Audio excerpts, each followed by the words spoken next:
কে ধন্যবাদ যুক্ত হওয়ার জন্য। আপনার কাছ থেকে শুরু করি যে আপনি জানেন ৯ জন প্রধান উপদেষ্টা যুক্তরাজ্য সফরে যাচ্ছেন এবং একটা গুঞ্জন চাউর হয়ে গেছে। বেশ কয়েকটি গণমাধ্যমে ওই খবর আসছে প্রশ্নবোধক চিহ্ন দিয়ে যে সেখানে গিয়ে তারেক রহমানের সাথে দেখা হবার একটা বার্তা বা একটা আলোচনা বা একটা কথা রয়ে যাচ্ছে। আসলে কি এরকম কিছু হতে পারে? ভারপ্রাপ্ত পররাষ্ট্র সচিবকে একজন সাংবাদিক জিজ্ঞাসা করেছিলেন। তিনি বলেছেন যে এ বিষয়ে তার কাছে কোনো তথ্য নাই। এরকম কোনো বাস্তবতা কি আছে? আপনাদের জানা আছে? অনেক ধন্যবাদ আপনাকে এবং আমি বিশেষভাবে ধন্যবাদ জানাচ্ছি কারণ আপনার সাথে আজকে আমি প্রথম। আপনি যে প্রসঙ্গটা উত্থাপন করলেন এটা আমরাও জেনেছি। সম্ভবত সম্মানিত প্রধান উপদেষ্টা ওখানে যাচ্ছেন একটা অ্যাওয়ার্ডের বিষয়ে। গতকালকে যেটা ওনারা মানে আরেকটা নিউজ দিয়েছেন সেটা হচ্ছে ওই লুট হয়ে যাওয়া অর্থ ফিরিয়ে আনার বিষয়ে কিছু অগ্রগতি তারা আশা করছেন। বাংলাদেশ জাতীয়তাবাদী দলের পক্ষ থেকে এমন কিছু এখনো পর্যন্ত আমার জানা নাই এবং অফিসিয়ালি কোনো স্টেটমেন্ট এটাতে দেওয়া হয়নি, দেওয়ার সুযোগও সেরকম নাই বলেই আমি মনে করি। দেখুন, এইটা যেহেতু লন্ডনে ভারপ্রাপ্ত চেয়ারম্যান বহুদিন ধরে এক্সাইলে আছেন এবং ইউকেতে মানে লন্ডন শহরেই আছেন, কাজেই এই ধরনের স্পেকুলেশন বা এই ধরনের মানে আলোচনা উঠে আসাটা খুব স্বাভাবিক, এ ধরনের ডিজায়ার থাকাটাও স্বাভাবিক। কিন্তু বাস্তবে মিটিংটা হবে কিনা তেমন কোনো আসলে এইটার ব্যাকএন্ডে কোনো তথ্য আমার কাছে আসলে নাই। আসলে কারো কাছে দল তাহলে এই তথ্য নাই, হলে হয়তো জানতে পারবো অথবা জানতে নাও পারতে পারি। হ্যাঁ, জানতে নাও পারতে পারে, এটাও সঠিক। তবে প্রধান উপদেষ্টা এই মুহূর্তে আমাদের দেশের সরকার প্রধান, তিনি কোথাও যাবেন দেখা করবেন সেটা জানা যাবে না, এমন কিছু হওয়ার প্রয়োজন বা কারণ তো আমি দেখি না। জি। মানে তখন জামায়াতের আমির গিয়েছিলেন দেখা করতে বেগম জিয়ার সাথে লন্ডনে, তখনও সেটি নিয়ে খুব মানে স্পষ্ট করা হয় নাই যে কি আলোচনা হয়েছে। সেটিও আমরা পরে জানতে পেরেছি, মানে ডিরেক্ট জানানোও হয় নাই যে আমাদের দেখা হয়েছে বা বৈঠক হয়েছে। আমি জামাতের আমিরের সাথেও আমার এই অনুষ্ঠানে কথা বলবার সুযোগ হয়েছিল। তাকেও জিজ্ঞাসা করেছিলাম, কিন্তু মানে তিনি খোলাসা করেননি কখনই যে আসলে কথাটা কি হয়েছে সেখানে আলোচনা। যাই হোক, আপনি তারেক রহমান দীর্ঘদিন ধরে আপনি বলছিলেন যে লন্ডনেই আছেন। আহ সেখানে আমরা মানে ভারপ্রাপ্ত পররাষ্ট্র সচিবকে এই প্রশ্নটিও করছিলেন, আম, যে তিনি আসলে কোন স্ট্যাটাসে আছেন। সেই পুরনো প্রশ্নটি এখন আবার সাংবাদিকের মাধ্যমে মানে ভারপ্রাপ্ত পররাষ্ট্র সচিবকে এই প্রশ্ন তিনি করছিলেন। তো ভারপ্রাপ্ত সচিব তখন বললেন যে এই বিষয়ে তিনি জানেন না, লন্ডনের কেউ সম্ভবত এই বিষয়ে বলতে পারবেন। আপনারা কি আমাদের জানাতে পারেন যে আসলে তারেক রহমান কোন তিনি স্ট্যাটাসে? ওখানে রাজনৈতিক আশ্রয়ে গিয়েছিলেন। দেখুন, তিনি রাজনৈতিক আশ্রয় প্রার্থী, তাকে এক্সাইল, তাকে দেশ থেকে বের করে দেওয়া হয়েছিল। ইট ওয়াজ নট আ চয়েস। একটা জিনিস মাথায় রাখতে হবে শারমিন, যে অনেক সময় আমরা শুনি অনেক শব্দ তার সঙ্গে ব্যবহার করা হয়। আপনি খেয়াল করুন যে এই সাবেক ফ্যাসিবাদী সরকার চলে গেছে, তারা কিন্তু পালিয়ে গেছে। তারা বাংলাদেশ থেকে সব ধরনের সরকারি সুবিধা ব্যবহার করে পার্শ্ববর্তী দেশে পালিয়ে গেছে। ভারপ্রাপ্ত চেয়ারম্যান সম্মানিত জনাব তারেক রহমান, সম্মানিত ভারপ্রাপ্ত চেয়ারম্যানের ক্ষেত্রে মানে বিষয়টা ছিল এন্টায়ারলি ভিন্ন। তাদেরকে বন্দি করে রাখা হয়েছিল, তাদেরকে জোরপূর্বক মুচলেকা নিয়ে দেশ থেকে বের করে দেওয়ার প্রাণপণ চেষ্টা করা হয়েছে।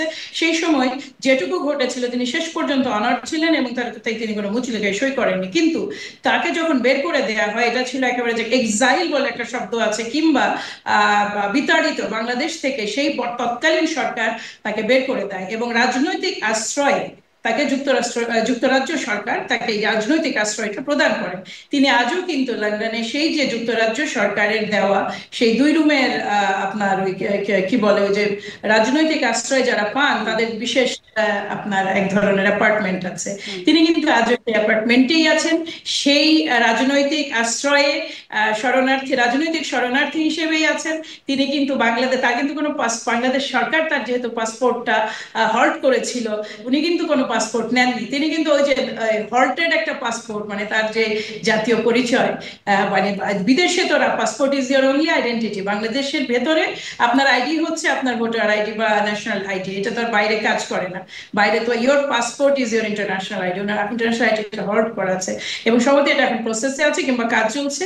এইটার আপডেটটা আমার জানা নাই, কিন্তু তিনি কিন্তু ওই যে রাজনৈতিক শরণার্থী হিসেবে আছেন। এটা নিয়েও আমরা নানা ধরনের কথা শুনি, এই জন্য আমি খুশি হয়েছি আপনি প্রসঙ্গটা তুলেছেন। এটা সকলের ক্লিয়ার হওয়া দরকার। আমাদের সৌভাগ্য যে সম্মানিত ভারপ্রাপ্ত চেয়ারম্যানের স্ত্রী একজন অত্যন্ত দক্ষ এবং একজন অত্যন্ত নামকরা মানে cardiologist, cardiac surgeon to be exact. ফলে তিনি কিন্তু ওখানে অত্যন্ত ভালো একটা তার সরকারি জব আছে এবং সেটাতে তার কিন্তু আর্নিং খুব ভালো। তিনি চাইলে কিন্তু অন্যদিকে মুভ করতে পারতেন, কিন্তু সমান্ত ভারপ্রাপ্ত চেয়ারম্যান সেটা করেননি। তিনি ওই 2 রুমের অ্যাপার্টমেন্টেই, সে রাজনৈতিক শরণার্থী পরিচয় ওখানে বসে এতদিন ধরে আছেন শুধুমাত্র এই দেশে মানে তার উপযুক্ত জি, সম্মানের সাথে ফিরে আসেন। এজন্যই কি তাহলে মাহমুদা হাবিবা যে তিনি তাকে খুব সেখান থেকে বিদেশে সফর করছেন, সেখান থেকে আর কি অন্য কোনো দেশে যাচ্ছেন, এরকম কিছু দেখা যায় না? এমনকি যুক্তরাষ্ট্রে যে ন্যাশনাল প্রেয়ার ব্রেকফাস্ট নামের একটা আয়োজন হলো, তখন তারেক রহমান সহ সিনিয়র বিএনপি নেতাদের কয়েকজনকে দাওয়াত করা হলো। যদিও প্রথমে বলা হয়েছিল ট্রাম্পের দাওয়াত, একটা বিভ্রান্তি হলো, পরে বলা হলো না এটি ন্যাশনাল প্রেয়ার ব্রেকফাস্টের।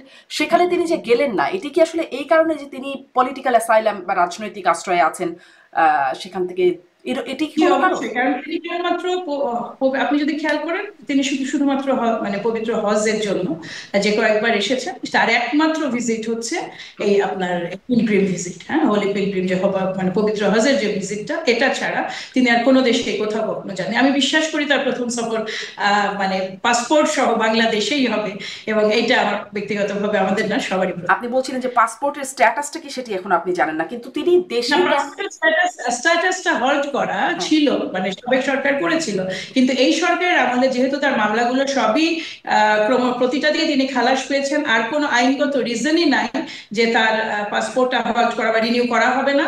আমি ব্যক্তিগতভাবে আমি মনে করি যে এটা নিঃসন্দেহে এটার কাজও সম্পন্ন হয়েছে। তিনি, তার পাসপোর্টটা বাংলাদেশি, আমি জি। সেটা তাহলে তিনি কেন ফিরছেন না মাহমুদা হাবিবা? এইটা অনেক জিজ্ঞাসিত, আপনারা নিশ্চয়ই অনেকবার এই প্রশ্নের মুখে পড়েছেন। হ্যাঁ, অবশ্যই এটা অনেক ধরনের জিজ্ঞাসা আছে নিঃসন্দেহে। নানা ধরনের জটিলতা এইটা এই ক্ষেত্রে প্রথম দিকে ছিল, আইনগত জটিলতা কাটিয়ে ওঠার পরেও কিছু মানে সেফটি এবং আদারওয়াইজ কিছু মানে সুনির্দিষ্ট প্রিকশন বিএনপি নিয়েছে এই ক্ষেত্রে।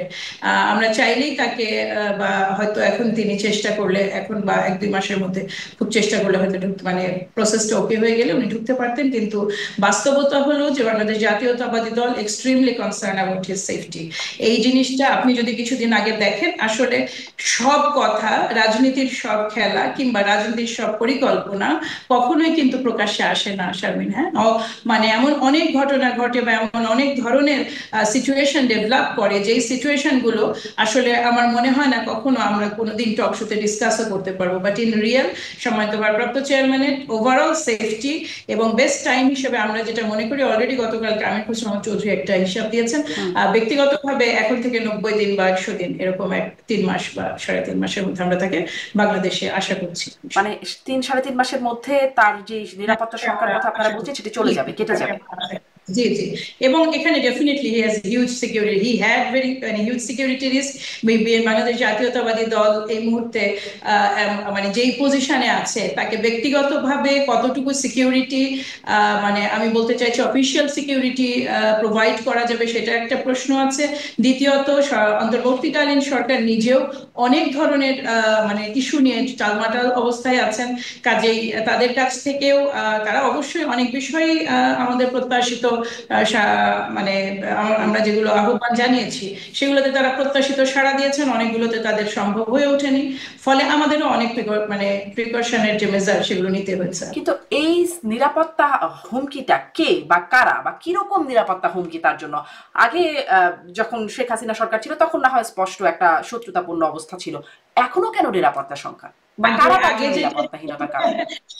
আগে যেটা ছিল সেটা ছিল বাংলাদেশ সরকারে, বাংলাদেশে আসলে আপনাকে হয় তুলে নিয়ে যাওয়া হবে বা আপনাকে মানে ক্রস ফায়ারে দেওয়া হবে, ওই ধরনের ওপেন রিস্ক। শেখ হাসিনা সরকার ক্ষমতায় থাকা অবস্থায় যতখানি ঝুঁকি, তারা এই মানে এত বিপুল পরিমাণ অর্থ সহ, এত বিপুল পরিমাণ, আমি কি বলবো, অন্যায় করে যাওয়া খুনি লোকজন সহ পালিয়ে যাওয়া Sheikh Hasina is more of a threat. আপনি যাই বলেন না কেন, যে অর্থেই দেখেন না কেন, দেশের জন্য, ব্যক্তি বিশেষের জন্য, বিশেষ করে সম্মানিত ভারপ্রাপ্ত চেয়ারম্যানের জন্য আমরা তো এটা বিশেষভাবে বিবেচনায় রেখেছি। এবং আমরা যখন দেখি যে তারা আবার নতুন করে অপারেট করা শুরু করেছে বাংলাদেশের বিভিন্ন জায়গায় অনেক আনরেস্টের পিছনে, পেছনে, অনেক অকারেন্সের পেছনে সরাসরি পালিয়ে যাওয়ার শক্তির হাত আছে, ইন্ধন আছে, কিংবা আর্থিক বিনিয়োগ আছে। আচ্ছা, মানে কাজেই এই পালিয়ে যাওয়ার শত শক্তি যখন ছিল তখনও তারা থ্রেট ছিল, এখনো তারাই আসলে থ্রেট? যখন তারা ছিল তখন, আবারও বলি, প্রকাশ্য থ্রেট। অফকোর্স ওটা তো ছিলই, এটা তো গুম কমিশনের রিপোর্ট, আমি নিজে গুম হয়েছি শারমিন, আমার স্বামী সহ। কাজেই তারা কতখানি প্রকাশ্য থ্রেট ছিলেন, এবং সে প্রকাশ্য থ্রেটই বা বলে কি করে? আজকেও তো আমরা জানি না ইলিয়াস আলীর কি হয়েছে। আপনি দেখুন, আমরা কি জানি সুমন কি, আর্যতপাড়ার সুমন, তুলির মায়ের ডাকের তুলির ভাই, তার এক পরিবারের 6টা সন্তান, কাজিনসরা, এরা কি ফেরত এসেছে? এদের কার কার ভাগ্যে কি আচ্ছা, ঘটেছে জানি না। আপনার অভিজ্ঞতাটা একটু বলবেন, যদি আমি আজকে সেই বিষয়ে কথা বলার মতো ছিলাম না, তবু আপনার অভিজ্ঞতাটা একটু বলবেন। আপনি আপনার স্বামী সহ গুম হলেন, কিভাবে হলেন, তারপর কি হলো? এটা তো আসলে এটা নিয়ে এত ডিটেলস বলতে আমার ইচ্ছা করে না, তবু আমি আপনাকে বলি যে আমরা যখন নিরাপদ সড়ক আন্দোলন হয়, তখন আমি কিছু স্টেটাস শেয়ার করতাম। আপনি যখন নিরাপদ সড়ক আন্দোলন 18-তে ছিলেন কিনা বাংলাদেশে, হ্যাঁ, ওই ছিলাম সময় অবশ্যই। ছেলেরা আপনার মোটামুটি ভাবে রাস্তাগুলো দখল করেছিল। এই যে আজকের যে প্রজন্ম, যে প্রজন্মের হাতে বিতাড়িত হল, মানে নেতৃত্বে বা তারা সম্মুখ সারি যোদ্ধা হিসেবে যাদের মানে কি বলবো, নেতৃত্বে এত বড় একটা অভ্যুত্থান ঘটলো, এই এই ছেলেরা কিন্তু তখন নিরাপদ সড়ক আন্দোলন করেছিলেন। এরা তখন স্কুলের ছেলে ছিলেন, কলেজে ছিলেন, এই তরুণেরা। তো যাই হোক, সেই সময় আমরা স্ট্যাটাস শেয়ার দিতাম, স্ট্যাটাস শেয়ার দেওয়ার ডিফারেন্ট ডিফারেন্ট স্ট্যাটাস শেয়ার দিতাম। তখন উত্তরার রাস্তায় পুরো রাস্তাতে ছেলেরা, মানে বিভিন্ন প্রাইভেট এবং পাবলিক স্কুলের বাচ্চারা বিভিন্ন স্লোগান এবং তারা বসেছিলেন। ইট ওয়াজ অলমোস্ট লাইক এ মেলা। তো সবার পরিবারই, বাবা মারা গেছে, যে যা পেরেছে চিপস ফুড এগুলো নিয়ে গেছে তার বাচ্চা। আপনি দেখেন, আমাদের আমাদের এরা হচ্ছে প্রিভিলেজ চাইল্ড। আমাদের বাচ্চাদের কিন্তু বাংলাদেশের পার্সপেক্টিভে প্রিভিলেজ চাইল্ড বলতে হয়, কারণ তাদের বাবা মা একটা দুটো সন্তান ভালো স্কুলে পড়ে, আমরা তাদের পেছনে প্রচুর সময় এবং মানে সুবিধা তাদেরকে প্রোভাইড করি। তো বাবা মারা স্বাভাবিকভাবে উদ্বিগ্ন, ছেলেমেয়েরা রাস্তায়, কাজে তারা খাবার দাবার নিয়ে যেতেন। আমার মনে আছে, আমি জয়েন্ট ফ্যামিলিতে থাকি, আমরা প্রায় 15-16 জন সদস্য, আমরাও গিয়েছিলাম। এবং ওখানে ঘোরাঘুরি করার এক পর্যায়ে কোনো একটা ছবি আমার ওই সময় আমার পোস্ট করি আমার নাতির সাথে, যেটাতে এখন পর্যন্ত আমি ক্লিয়ার নাই। ছবিটা আমি ইনবক্সে পেয়েছিলাম, এটা পোস্ট আমার পর্যন্ত দেখা হয়নি। ওখানে কিছু স্লোগান লেখা ছিল, পুলিশ নিয়ে একটা স্লোগান ছিল। এরপরে আমি দেখলাম আমার এটা ভাইরাল হয়ে গেল, আমার এই ছবিটা। এবং এই ছবিটা তৎকালীন পররাষ্ট্র প্রতিমন্ত্রী, তিনি ছবিটা দিয়ে বললেন যে এই বিএনপির ইন্ধনে, এটা তো আসলে ছাত্রদের আন্দোলন নয়, এটা বিএনপির আন্দোলন, এই যে বিএনপির ইন্ধনে, এই যে বিএনপি নেত্রী, এই বলে। এটা নাজমুল সোহাগ বলে একজন ছাত্রলীগের সভাপতি ছিলেন, তিনি সহ সেই সময় মারা গিয়েছেন এক বাপ্পি এমপি, বাপ্পি এমপি একজন ছিলেন, তরুণ একজন ভদ্রমহিলা। এইরকম আমার মনে, যতটুকু মনে পড়ে, 4-4.5 শেয়ার হয়েছিল। এবং প্রকাশ্যেই রাজশাহীতে, আমি রাজশাহীর মেয়ে, প্রকাশ্যেই তারা বলছিল যে আমাকে তুলে নেওয়া হবে, সব প্রস্তুতি সম্পন্ন করা হয়েছে। তখন ন্যাচারালি আমি চলে গেলাম ঢাকার বাইরে, আমি ছিলাম চিটাগাঙে। এবং 3-4 দিন থাকার পরে আমার আমার অস্থির লাগতে শুরু করলো, আমি ভাবছি যে আমি ফিরে যাই। আমার হাজব্যান্ডকে বললাম, সে ঢাকা থেকে গেল আমাকে পিক করতে। দাউদকান্দি ব্রিজে যেখানে টোল দেওয়া হয়, ওইখানে যখন আমাদের গাড়ি এসে দাঁড়ালো, তখন 16-17 জন, মানে প্রথমে 2-3 জন, একজন এসে দরজায় নক করলেন সিভিল ড্রেসে। আপনি মনে রাখবেন, সেটা দিনের বেলা, বেলা 1:30, এবং চারপাশে অন্তত 50-60টা গাড়ি, 2-3টা বাস। তো আমাকে বললো, আমি আমি গ্লাসটা নামাতো মাত্র উনি গাড়ির ভিতরে হাত ঢুকিয়ে দিলেন। আমি সাথে সাথে বিপদ টের পেয়েছি, কিন্তু তখন তো আর গ্লাস তোলার কিছু নাই, তিনি ওই দরজাটা খুলে ফেললেন। আমি নামলাম, নেমে আমি তো বুঝে গেছি যে আমাকে অ্যারেস্ট করা হচ্ছে। আমার তখনও ধারণা দিস ইজ অ্যান অ্যারেস্ট। আমি বললাম, আপনার কাছে কি ওয়ারেন্ট আছে? আপনি আপনি আপনি আপনার কাছে কি ওয়ারেন্ট আছে? আমি বারবার, এবং আই ওয়াজ ভেরি লাউড, আমি ইন্টেনশনালি লাউড হচ্ছিলাম যেন বাসের এবং আশেপাশের লোকজন শুনতে পায়, কারণ তখন প্রতিদিন তুলে নিয়ে যাওয়ার ঘটনা আমরা শুনছিলাম। সো আমি যখন বলেছি, তখন অনেকেই একটু উৎসুক হওয়ার চেষ্টা করলেন। তখন ওই যে তারা তাদের শার্টের কোমরে গোজা ছিল রাইফেল, মানে সরি, পিস্তল, তার শার্টটা জাস্ট একটু তুললেন। তো এই পিস্তল দেখার পরে আর কেউ নড়লও না, এবং এই প্রকাশ্য দিবালোকে ওই টোল থেকে আমার হাজব্যান্ডকে আমার গাড়ির পেছনে বসিয়ে প্রথমে সিভিল ড্রেসে, আপনাকে আমি আবারও বলি কতখানি রিস্কি, আপনি দেখেন, সিভিল ড্রেসে আমাকে তুলে দাউদকান্দিতে এক্সপিড বলে একটা ইয়ে আছে আপনার, সিএনজি স্ট্যান্ড আছে, ওখানে রাখা হলো। পরে র্যাব আসলো, র্যাব, চিটাগাং র্যাবটাকে কত বলে আমি জানি না, 7, হয়তো 7, ওনার হাতে ট্রান্সফার করা হলো। এই র্যাব আবার আমাকে ট্রান্সফার করলো হচ্ছে র্যাব নারায়ণগঞ্জ, যেটা র্যাব 11, তার কাছে। সে এটা টোটাল অপারেশনে মোট 4টা করে, এক এক র্যাবের 4টা করে গাড়ি, মানে আমার 3টা র্যাব এখানে ইনভলভ ছিল, চিটাং র্যাব, নারায়ণগঞ্জে, এবং ফাইনালি আমাকে নেওয়া হয় র্যাব 4-এ। এই 12টা গাড়ি, দেখেন রাজনৈতিক একটা আটকের জন্য, হ্যাঁ। এবং চোখ এক পর্যায়ে এটা চোখ বেঁধে ফেলা হলো, হাত বেঁধে ফেলা হলো। তারপরে পরবর্তীতে অবশ্যই এটা খুলে দেওয়া হয়। ইনারা কেউ আমাদের সাথে সরাসরি অসদাচরণ করেননি, বরং বলছেন কি করলেন, কেন করলেন, কি দরকার ছিল ফেসবুকে পোস্ট করার, আপনাদের দেখে তো ভদ্রলোকই লাগছে, কি কি দাঁড়াবে আপনাদের, সেই ধরনের কথোপকথন, কিছু সহানুভূতিও তারা জানালেন। র্যাব 4-এ আমি ছিলাম, সেইখানে ওই ওই অভিজ্ঞতা ভালো নয় শারমিন আমার, এবং এখনো আমি ওটা নিয়ে ট্রমাটাইজ।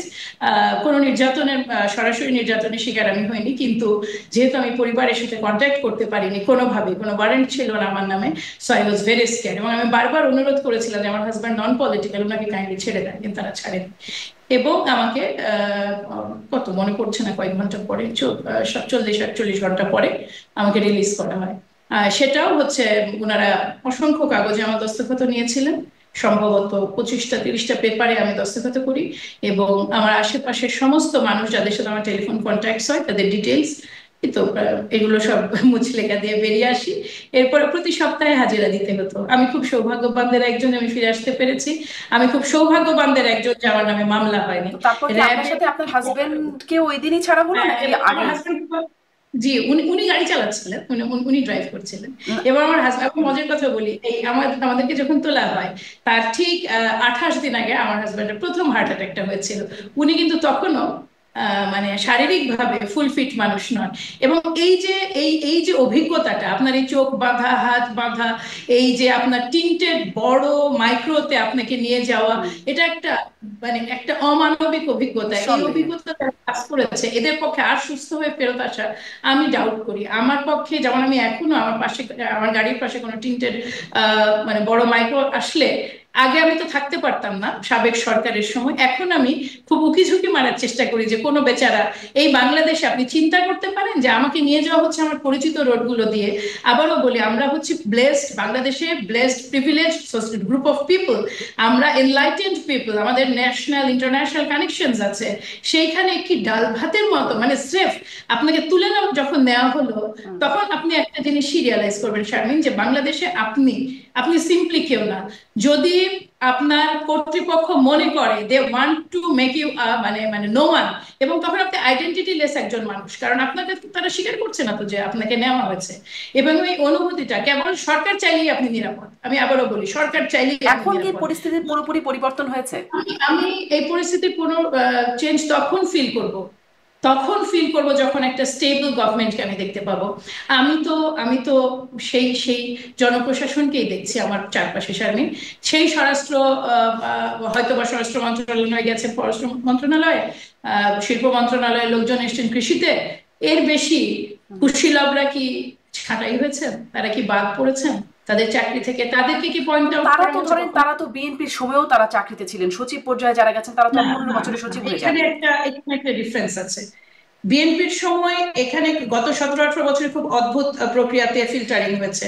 আপনার যারা অলরেডি চাকরিতে ছিলেন তাদের মধ্যে যারা লয়ালিটি শো করতে পেরেছেন তারা দ্রুত উঠে আসতে পেরেছেন, এবং যাদের কোনোভাবে কোনো লিঙ্ক পাওয়া গেছে বাংলাদেশ জাতীয়তাবাদী দল, জামাত ইসলামী, অন্য কোনো অন্যান্য রাজনৈতিক দলের সাথে, তাদেরকে ওই হয়তো আর্লি রিটায়ারমেন্ট, কিংবা ওই যে আপনার ওএসডি করে রাখা, কিংবা আপনার দিনের পর দিন প্রমোশন না দেওয়া, এইভাবে একটা গ্রুপকে অনেক নিচে রাখা হয়েছে।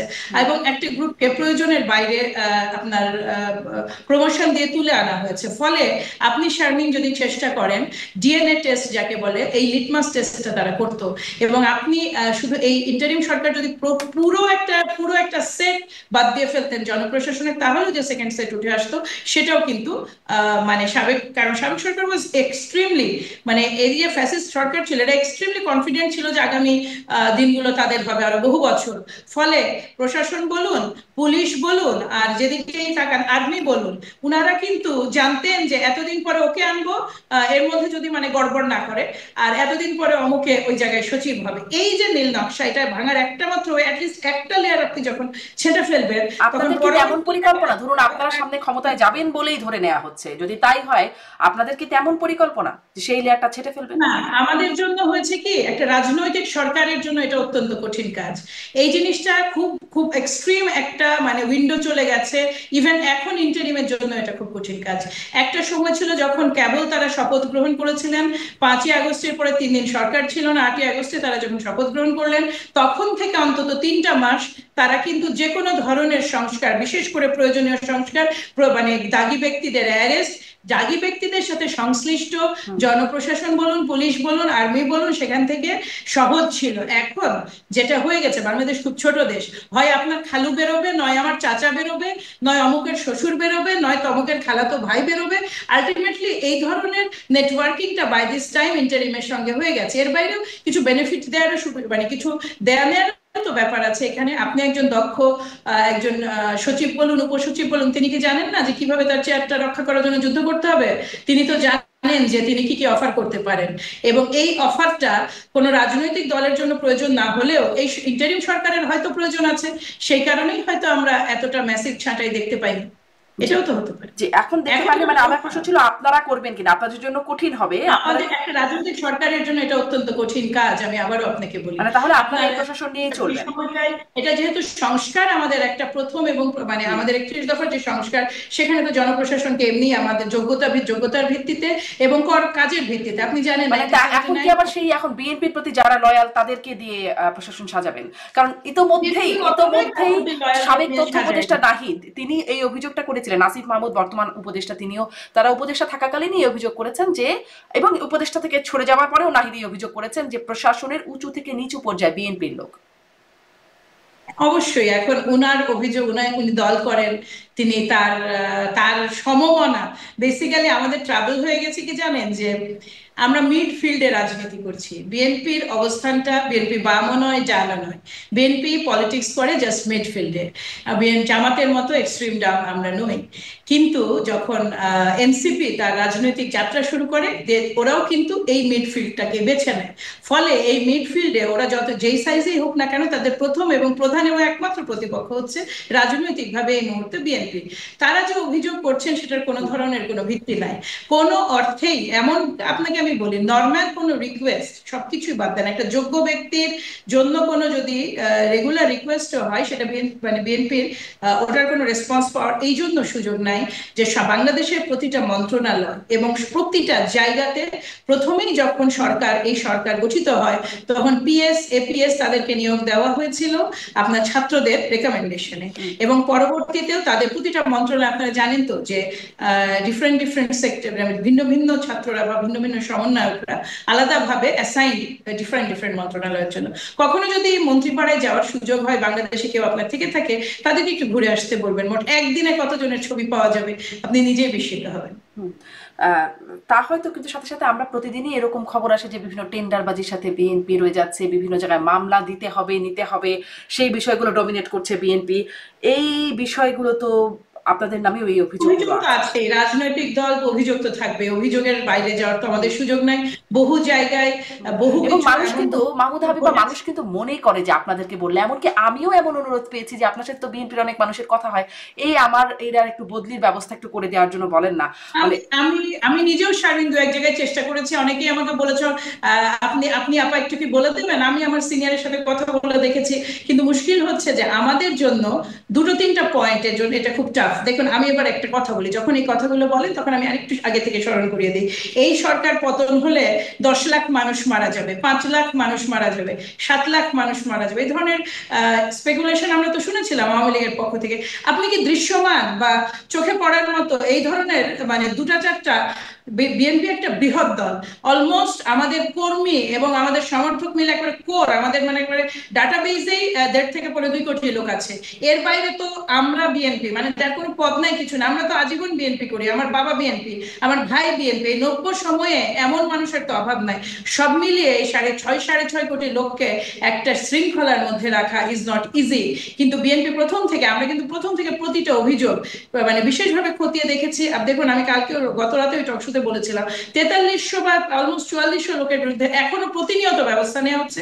আগে এটা পাবলিক হতো, এখন এটা পাবলিক হয় না, কারণ হচ্ছে এভরিডে এটা যেহেতু মোরাললেস 2-4-10 দিনে এরকম 8টা-10টা ঘটনা ঘটছে, এর বাইরে আপনার আমরা কিন্তু স্থায়ী বহিষ্কার আছে, আমরা কিন্তু এত আইন বহিষ্কার, এত ব্যবস্থা নিচ্ছে, তারপরে কোনোভাবেই লাগাম টানা যাচ্ছে না, প্রতিদিন না খবর না না, এসেই যাচ্ছে। এখানে আমি ওই কথাটাই আসি। এইবার আসুন সেকেন্ড পার্ট, এটা হচ্ছে একটা পার্ট। আপনি একটা দল দেখাতে পারেন, সেটা জামাত ইসলামী বলুন কিংবা এনসিপি বলুন, যে তারা তাদের কোন সদস্যের বিরুদ্ধে দায় স্বীকার করে ব্যবস্থা নিয়েছে, বহিষ্কার করেছে কিংবা মামলা করেছে। বিএনপি করেছে তো। এবং আমি আপনাকে স্মরণ করিয়ে দেই, এই যে একজন ভদ্রমহিলাকে, একটা তরুণীকে লাথি মারার অপরাধে যে জামাত ইসলামের কর্মীকে আপনার অ্যারেস্ট করা হয়েছিল গতকাল একদিন, মানে সম্ভবত দুদিন মাত্র, এই দুদিনের জেলের পরে তাকে ফুলের মালা দিয়ে তারা বরণ করেছে। আপনি একবার কল্পনা করতে পারেন? আমি আমি এইটাতে আমি দুটো বিষয়ে মর্মাহত। প্রথমত, তার রিমান্ড প্রয়োজন ছিল। তাকে বুঝতে হতো যে নারী নারী সে যে মতেরই মানে সমর্থক হোক না, নারী হোক পুরুষ হোক, কিন্তু বিশেষ করে আমি নারীর প্রশ্নে এই জন্য আসি, বাংলাদেশ এই মুহূর্তে নারীদের জন্য আগের চেয়ে অনেক অনিরাপদ। এইটা কিন্তু অনিরাপদ করে তোলার পেছনে যারা কুশীলব, এরাও তাদের একজন। এই যে ধরেন আপনার অসংখ্য তৌহিদি জনতার নানা জায়গায় বহিঃপ্রকাশ, এর পাশাপাশি যখন এই জামিনটা হলো, এই জামিনটা হয় কিভাবে? ফার্স্ট অফ অল, কেন আমরা কি, আপনি কি দেখেননি দিনের পর দিন বিএনপি করার অপরাধে 121 দিন, 122 দিন আমরা রিমান্ড খেটেছি?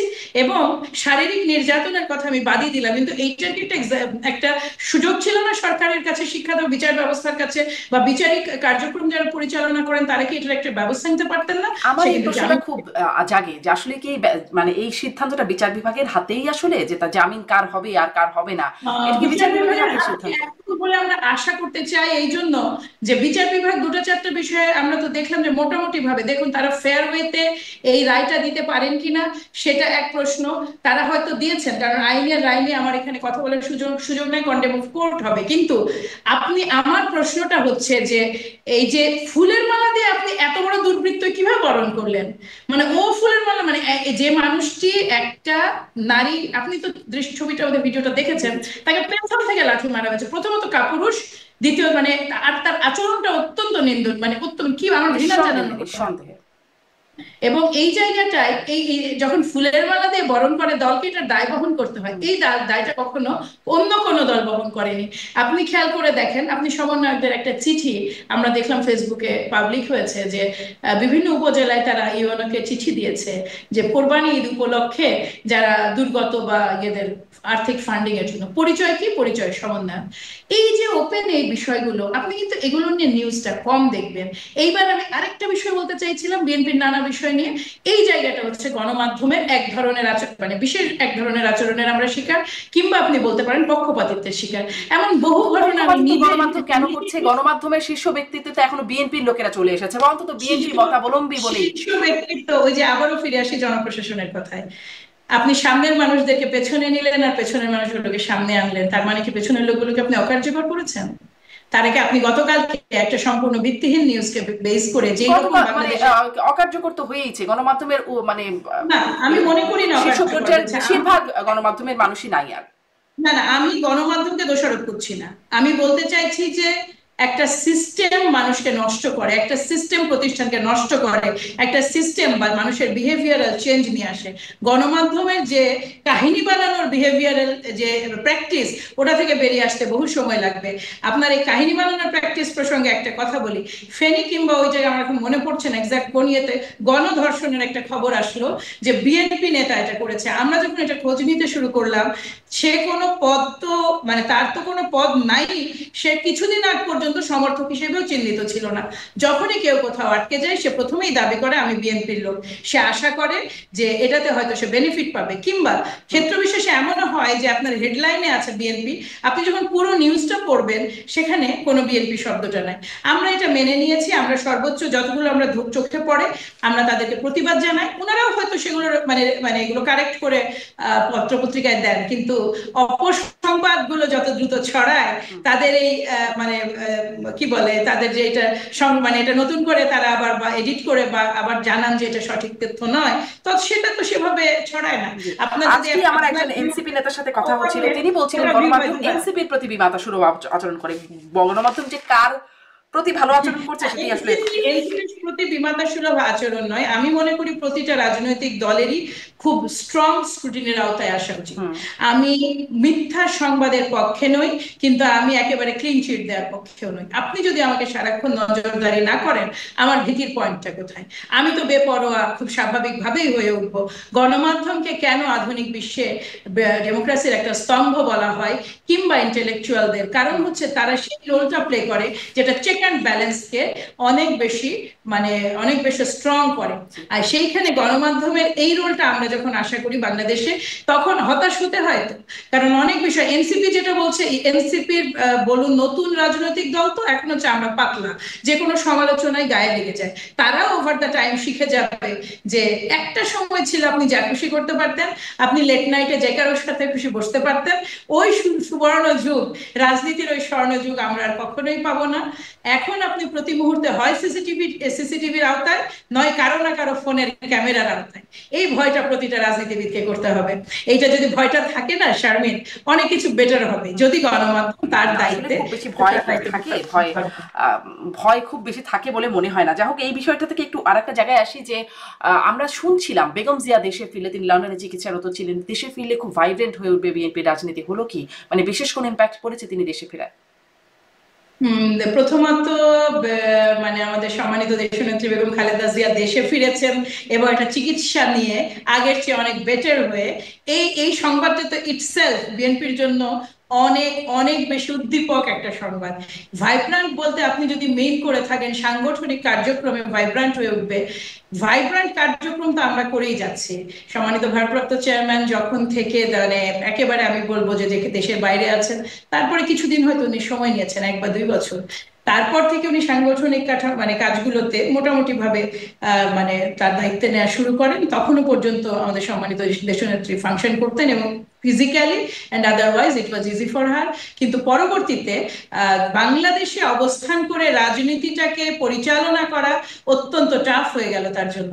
এমনকি এমন একটা সময় ছিল, আপনাদের মনে থাকার কথা, 16, 17, 18 এই সময়গুলোতে তার সাথে সুনির্দিষ্টভাবে কারা কারা দেখা করবে, এই এই এই বিষয়টা মানে জেলে যাওয়ার আগের কথা বলছি, সেটাও কিন্তু মনিটর করা হতো। কোনো না কোনো ভাবে তিনি গৃহবন্দী ছিলেন। ফলে সাংগঠনিক কাঠামো পরিচালনার একটা বড় দায়িত্ব সম্মানিত ভারপ্রাপ্ত চেয়ারম্যান বহন করছিলেন। এবং যখন বেগম খালেদা জিয়া জেলে চলে গেলেন, তিনি তার আগে কিন্তু আপনার মনে থাকার কথা তিনি ইউকেতে তার একটা চেক আপের জন্য গিয়েছিলেন। মোটামুটি ভাবে তারপর থেকে দলটা সম্মানিত ভারপ্রাপ্ত চেয়ারম্যান চালাচ্ছেন এবং অত্যন্ত গুরুত্বপূর্ণ বিষয়গুলোতে যেগুলোতে মতামত দেওয়ার সুযোগ আছে সেগুলোতে সম্মানিত আমাদের চেয়ারপারসন তার মতামত দেন। কাজেই সাংগঠনিকভাবে নতুন করে ভাইব্রান্ট হয়ে ওঠার পয়েন্ট বেগম খালেদা জিয়া যদি এটা মিন করে থাকেন আপনি, যে তার রাজনীতিতে ইনক্লুশন, তাহলে আমি বলবো তিনি আগে যেভাবে ছিলেন এখনো সেইভাবেই আছেন। তার মতামত এখানে হাইয়েস্ট প্রায়োরিটি এবং টপ পজিশনে আছে, কিন্তু দলটা আসলে দায়িত্বটা তারেক রহমান নিয়েছেন, সেটি বুঝতে পারছি এবং কনসাল্ট করেই চালাচ্ছেন। কাজেই এটা আলাদাভাবে এই পয়েন্টে ভাইব্রান্ট হওয়ার সুযোগ নেই। কিন্তু যিনি আমরা প্রতিদিন দোয়া করেছি, এমন সময় গেছে শারমিন অন্তত 3বার বেগম খালেদা জিয়া একেবারে মনে হয়নি যে রাত পার হবে। আপনি জানেন বিভিন্ন গণমাধ্যম শোক বার্তা লিখে রেখেছিল এবং এমন হতো যে দিনে আমরা 30টা কল পেতাম গণমাধ্যম থেকে, এই মুহূর্তে উনি কিভাবে আছেন, কারণ আগামী 2 ঘন্টা উনি বাঁচবেন কিনা, এইটা একটা রিয়েলিটি। সেই জায়গা থেকে বেগম খালেদা জিয়া দেশের বাইরে গেছেন, চিকিৎসা নিয়েছেন যতটুকু তার শরীর চিকিৎসাটা নিতে পারে। আপনি তো জানেন যে পূর্ণ চিকিৎসা বা পূর্ণ রিকভারি তার আর সম্ভব না। কাজে ওই যতটুকু চিকিৎসা নেওয়া পসিবল সেটা নিয়ে তিনি কিন্তু থাকতে চাননি, মোটামুটি জোর জবরদস্তি করেই তিনি চলে এসেছেন। এবং যেহেতু এটা বহুদিন পরে মা ছেলের একটা একসাথে থাকা, কাজে ভারপ্রাপ্ত চেয়ারম্যান তাকে কয়েকটা দিন বেশি রেখেছেন এবং তিনি যখন ফিরেছেন তিনি তার 2 পুত্রবধূ সহ ফিরেছেন। ওই হিসেবে এই যে মোরাল এবং এই যে আপনার মানসিক যে আপনার তৃপ্তি বা আনন্দ, বাংলাদেশ জাতীয়তাবাদী দলের প্রতিটা কর্মী, একেবারে তৃণমূলের কর্মী এই বিষয়টি উজ্জীবিত নিঃসন্দেহে। মানে আপনারা ইমোশনালি চার্জ, সাংগঠনিকভাবে সেভাবে খুব বিশেষ কোনো প্রভাব না পড়লো। আমি একটু আসি যে তার সাথে আমরা জানলাম উপদেষ্টা আদিলুর রহমান তিনি সাক্ষাৎ করেছেন, তাকে গুলশান এর বাসার কাগজপত্রও হস্তান্তর করেছেন, এবং তারপরে কি কোনো বিশেষ আলোচনা বা কথোপকথন নিশ্চয়ই হয়েছে? মানে কি আলোচনা হয়েছে সেটি বলতে পারেন? আসলে এই ধরনের যদি কোনো আলোচনা হয়ে থাকে শারমিন, দল থেকে যারা দায়িত্বপ্রাপ্ত তারা এই বিষয়ে কথা বলবেন। আমি তো কোনোভাবে দায়িত্বপ্রাপ্ত নই প্রথমত, যেহেতু দল এটা নিয়ে কিছু বলেনি। এটা শোভনও নয় আমার জন্য আলোচনা করা। এবং আমার জানা মতে যেমন আপনি বললেন লন্ডনে শফিকুর রহমান গিয়েছিলেন, সেটাও আমি যতটুকু জানি ওটা ভিজিট ছিল ওনাকে দেখার জন্য সুস্থতা বা ওনার শারীরিক অবস্থা। আর বাংলাদেশেও এর আগেও আমাদের জেনারেল ওয়াকারুজ্জামান তাকে ভিজিট করেছেন, সেটাও আমরা জানি যে হেলথ ইস্যু নিয়ে এটা হয় কি অনেক সময় অনেক কথা ডিসকাশন প্রয়োজন হয় না, জেস্চার ইজ এনাফ, যে আপনার যে আচরণ বা আপনি যে বিহেভটা করছেন ওটা মুখে বলার প্রয়োজন নাই। আপনি যখন দেখেন যে শফিকুর রহমান গিয়েছেন ওখানে, তার মানে এটা কোনো না কোনো ওয়েতে একটা হ্যান্ড এক্সচেঞ্জ করা, যে একটা সোশ্যাল ভিজিটের মাধ্যমে বলা যে we are open for discussion. General Wakeruzzaman যখন গেছেন ভিজিটে, আমরা ধরে নিতে পারি তিনি সেম সেম জেস্টারটা এখানেও আছে, যে আপনার প্রত্যাবর্তনকে আমরা সম্মান করি সুস্থতার সাথে, এবং অবশ্যই যে কোনো গণতান্ত্রিক যুদ্ধে আপনার এক জনগণের পাশেই থাকবে। এটা হচ্ছে অলিখিত কথাবার্তা, এগুলো হচ্ছে জেস্টার। আপনি জেস্টার থেকে যেটা এই অলিখিত কথাবার্তার কি কোনো এক্সটেনশন আছে মাহমুদ হাবিব? আমি এই প্রশ্নটা এই কারণে করতে চাই যে আপনারা মানে একদম বিএনপির শীর্ষ নেতা তারেক রহমান তিনি যেমন বলছেন, আপনারা প্রতিদিনই তিনি বলছেন ডিসেম্বরেই হতে হবে নির্বাচন। আমরা কদিন আগে সেনাপ্রধানের কাছ থেকেও শুনলাম ডিসেম্বরের মধ্যেই হতে হবে নির্বাচন, মানে একই কথা বলছেন। যেখানে উনি গত বছরের সেপ্টেম্বরের সম্ভবত 24 বা 23 তারিখে তিনি বলেছিলেন আগামী 18 মাসের মধ্যে নির্বাচন, যদি সেপ্টেম্বর থেকে 18 মাস হয় তাহলে মার্চ 2026-এর মার্চ হবে, আর যদি অগাস্টের 8 তারিখ থেকেও 18 মাস হয় তবুও ফেব্রুয়ারি পর্যন্ত পৌঁছাবে। মানে এখন এসে ডিসেম্বরে দুইজনই তখন যখন সেনাপ্রধান সেই 18 মাসের কথা বলেছিল, বিএনপিও কিন্তু সাধুবাদই জানিয়েছিল সেই প্রসঙ্গটিতে। এখন বিএনপিও বলছে ডিসেম্বরেই হতে হবে, সেনাপ্রধানও বলছে ডিসেম্বরেই হতে হবে। কোনো যোগসূত্র আছে? যোগসূত্র হওয়ার কোনো সুযোগ নেই। এইটা বিএনপি যদি আপনি বলেন, সময়ত ভারপ্রাপ্ত চেয়ারম্যান এটা বলেছেন, কিন্তু একই সাথে আপনি যদি লাস্ট যে ঐকমত্য কমিশনে আমাদের মানে স্থায়ী কমিটির সদস্য সালাউদ্দিন আহমেদ যে কথাটা বলেছেন, তিনি খুব পরিষ্কারভাবে বলেছেন যে ডিসেম্বরে নির্বাচন সম্ভব, ডিসেম্বরে হতে হবে। কিন্তু যদি কোনো কারণে না হয়, আবারও বলি এই কথাটা, আপনি ওনার এই বক্তব্যটা বেশ ভাইরাল হয়েছে, হয়তো আপনিও দেখেছেন, তিনি খুব পরিষ্কার করে বলেছেন যদি কোনো কারণ থাকে সেটাও আপনি জাতির সামনে জানাবেন। বিএনপি কিন্তু ওপেন রেখেছে জায়গাটা।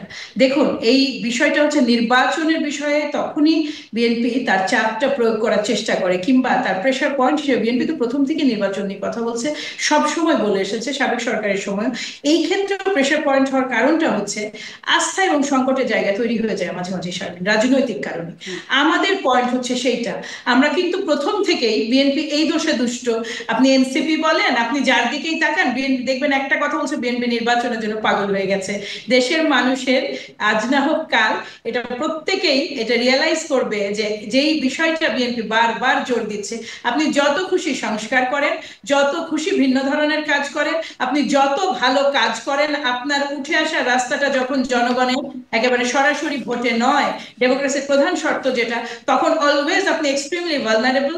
সুযোগ আছে যে আপনি ভালো মানুষ হতে পারেন, বা আপনার সাথীরা যে সবাই ভালো মানুষ হবে তা নয়। আমাদের সামনে এমন বহু এক্সাম্পল এসেছে যাতে আস্থা এবং আস্থার সংকট তৈরি হয়েছে, এবং জোরালো সংকট। সেই কারণে একটা মোটামুটি ভাবে কঠোর টোনে সম্মানিত ভারপ্রাপ্ত চেয়ারম্যান ডিসেম্বরের কথাটা বলেছেন, but at the same time তিনি কিন্তু আমাদের পক্ষ থেকে এটাও জানানো হয়েছে যে যদি কোনো সুনির্দিষ্ট কারণ থাকে সেটা জাতির সামনে বলবেন। তার মানে আপনাদের একটু ফ্লেক্সিবিলিটি আছে। বিএনপি সবসময় আছে। বিএনপি এই সরকারের, দেখুন আপনি একটা জিনিস মাথায় রাখবেন যে এই সরকারের যে পিলার গুলো, যেটা এই সরকারের এখনো পর্যন্ত যতটুকু স্টেবল আছে, এই কারণে আছে যে বাংলাদেশ জাতীয়তাবাদী দল সম্পূর্ণ তার পূর্ণ সমর্থন এবং আস্থা ডক্টর ইউনূসের প্রতি দিয়ে রেখেছে, এবং এই সরকারের প্রতি। আর ওয়াকারুজ্জামান সাহেবের বিষয় যেটা হয়েছে, তাদের ইন্টারনাল রিলেশনশিপ ড্রপ করেছে কিনা সরকারের সাথে, অনেক স্পেকুলেশন তো আমরাও দেখি, যেটা আপনি দেখেন আমরাও সেগুলোই দেখি। এগুলো যদি সত্যি হয়ে থাকে তাহলে হয়তো সেই কারণে তিনি বলেছেন। তবে আমি যেটা মনে করি, খুব দীর্ঘ সময় আর্মিকে আপনার ট্রাফিক নিয়ন্ত্রণ আর আপনার বিভিন্ন যে মানে নর্মাল কাজে, যখন আপনি সিভিলিয়ান জবে কিংবা আপনার সাধারণ আইন শৃঙ্খলা রক্ষাকারী বাহিনী যেটা করতে পারে সেই কাজে নিয়োজিত রাখবেন, আর্মির ক্যারেক্টারটা তো বদলে যাওয়ার কথা। এটা আমার ব্যক্তিগতভাবে আমার ধারণা, যেটা অনেক একটা ভ্যালুয়েবল ফোর্স, তাদেরকে আমাদের প্রিজার্ভ করাটাই জরুরি। সারা বিশ্ব জুড়ে তারা ভিন্ন ভাবে নানাভাবে সার্ভ করছে সারা বিশ্বের মানে যুদ্ধপীড়িত দেশগুলোতে। সেটার জন্য তৈরি থাকা উচিত আমাদের। তারেক রহমান যেমন বলছিলেন ডিসেম্বরে নির্বাচন হবে, হতেই হবে, মানে তাহলে সেইখানে ফুল স্টপ না, আপনাদের ফ্লেক্সিবিলিটি রয়ে যাচ্ছে এখানে। আপনি কি মনে করেন সেনাপ্রধানও কিন্তু খুব জোর দিয়ে বলেছেন ডিসেম্বরেই নির্বাচন হবে, যদি দেরিতে মানে যদি আরো আগে না হয় তবে ডিসেম্বরেই হতে হবে, জানুয়ারিতে নির্বাচিত সরকার আসবে, ক্ষমতা নেবেন। মানে সেনাপ্রধানও কি এখন ফ্লেক্সিবল হবেন? আমরা দেখেছি যমুনায় বৈঠকের পর সেই পদত্যাগের খবর আসার পরে সব দলের সাথে যখন প্রধান উপদেষ্টা বৈঠক করছিলেন, তারপর বৈঠক শেষে জামাত আমির সেনাপ্রধানের সাথে সাক্ষাৎ করেছেন। এখন কি তারপরে কি সেনাপ্রধানও ফ্লেক্সিবল হবেন বলে মনে করেন, বা এরকম কোনো বার্তা আছে?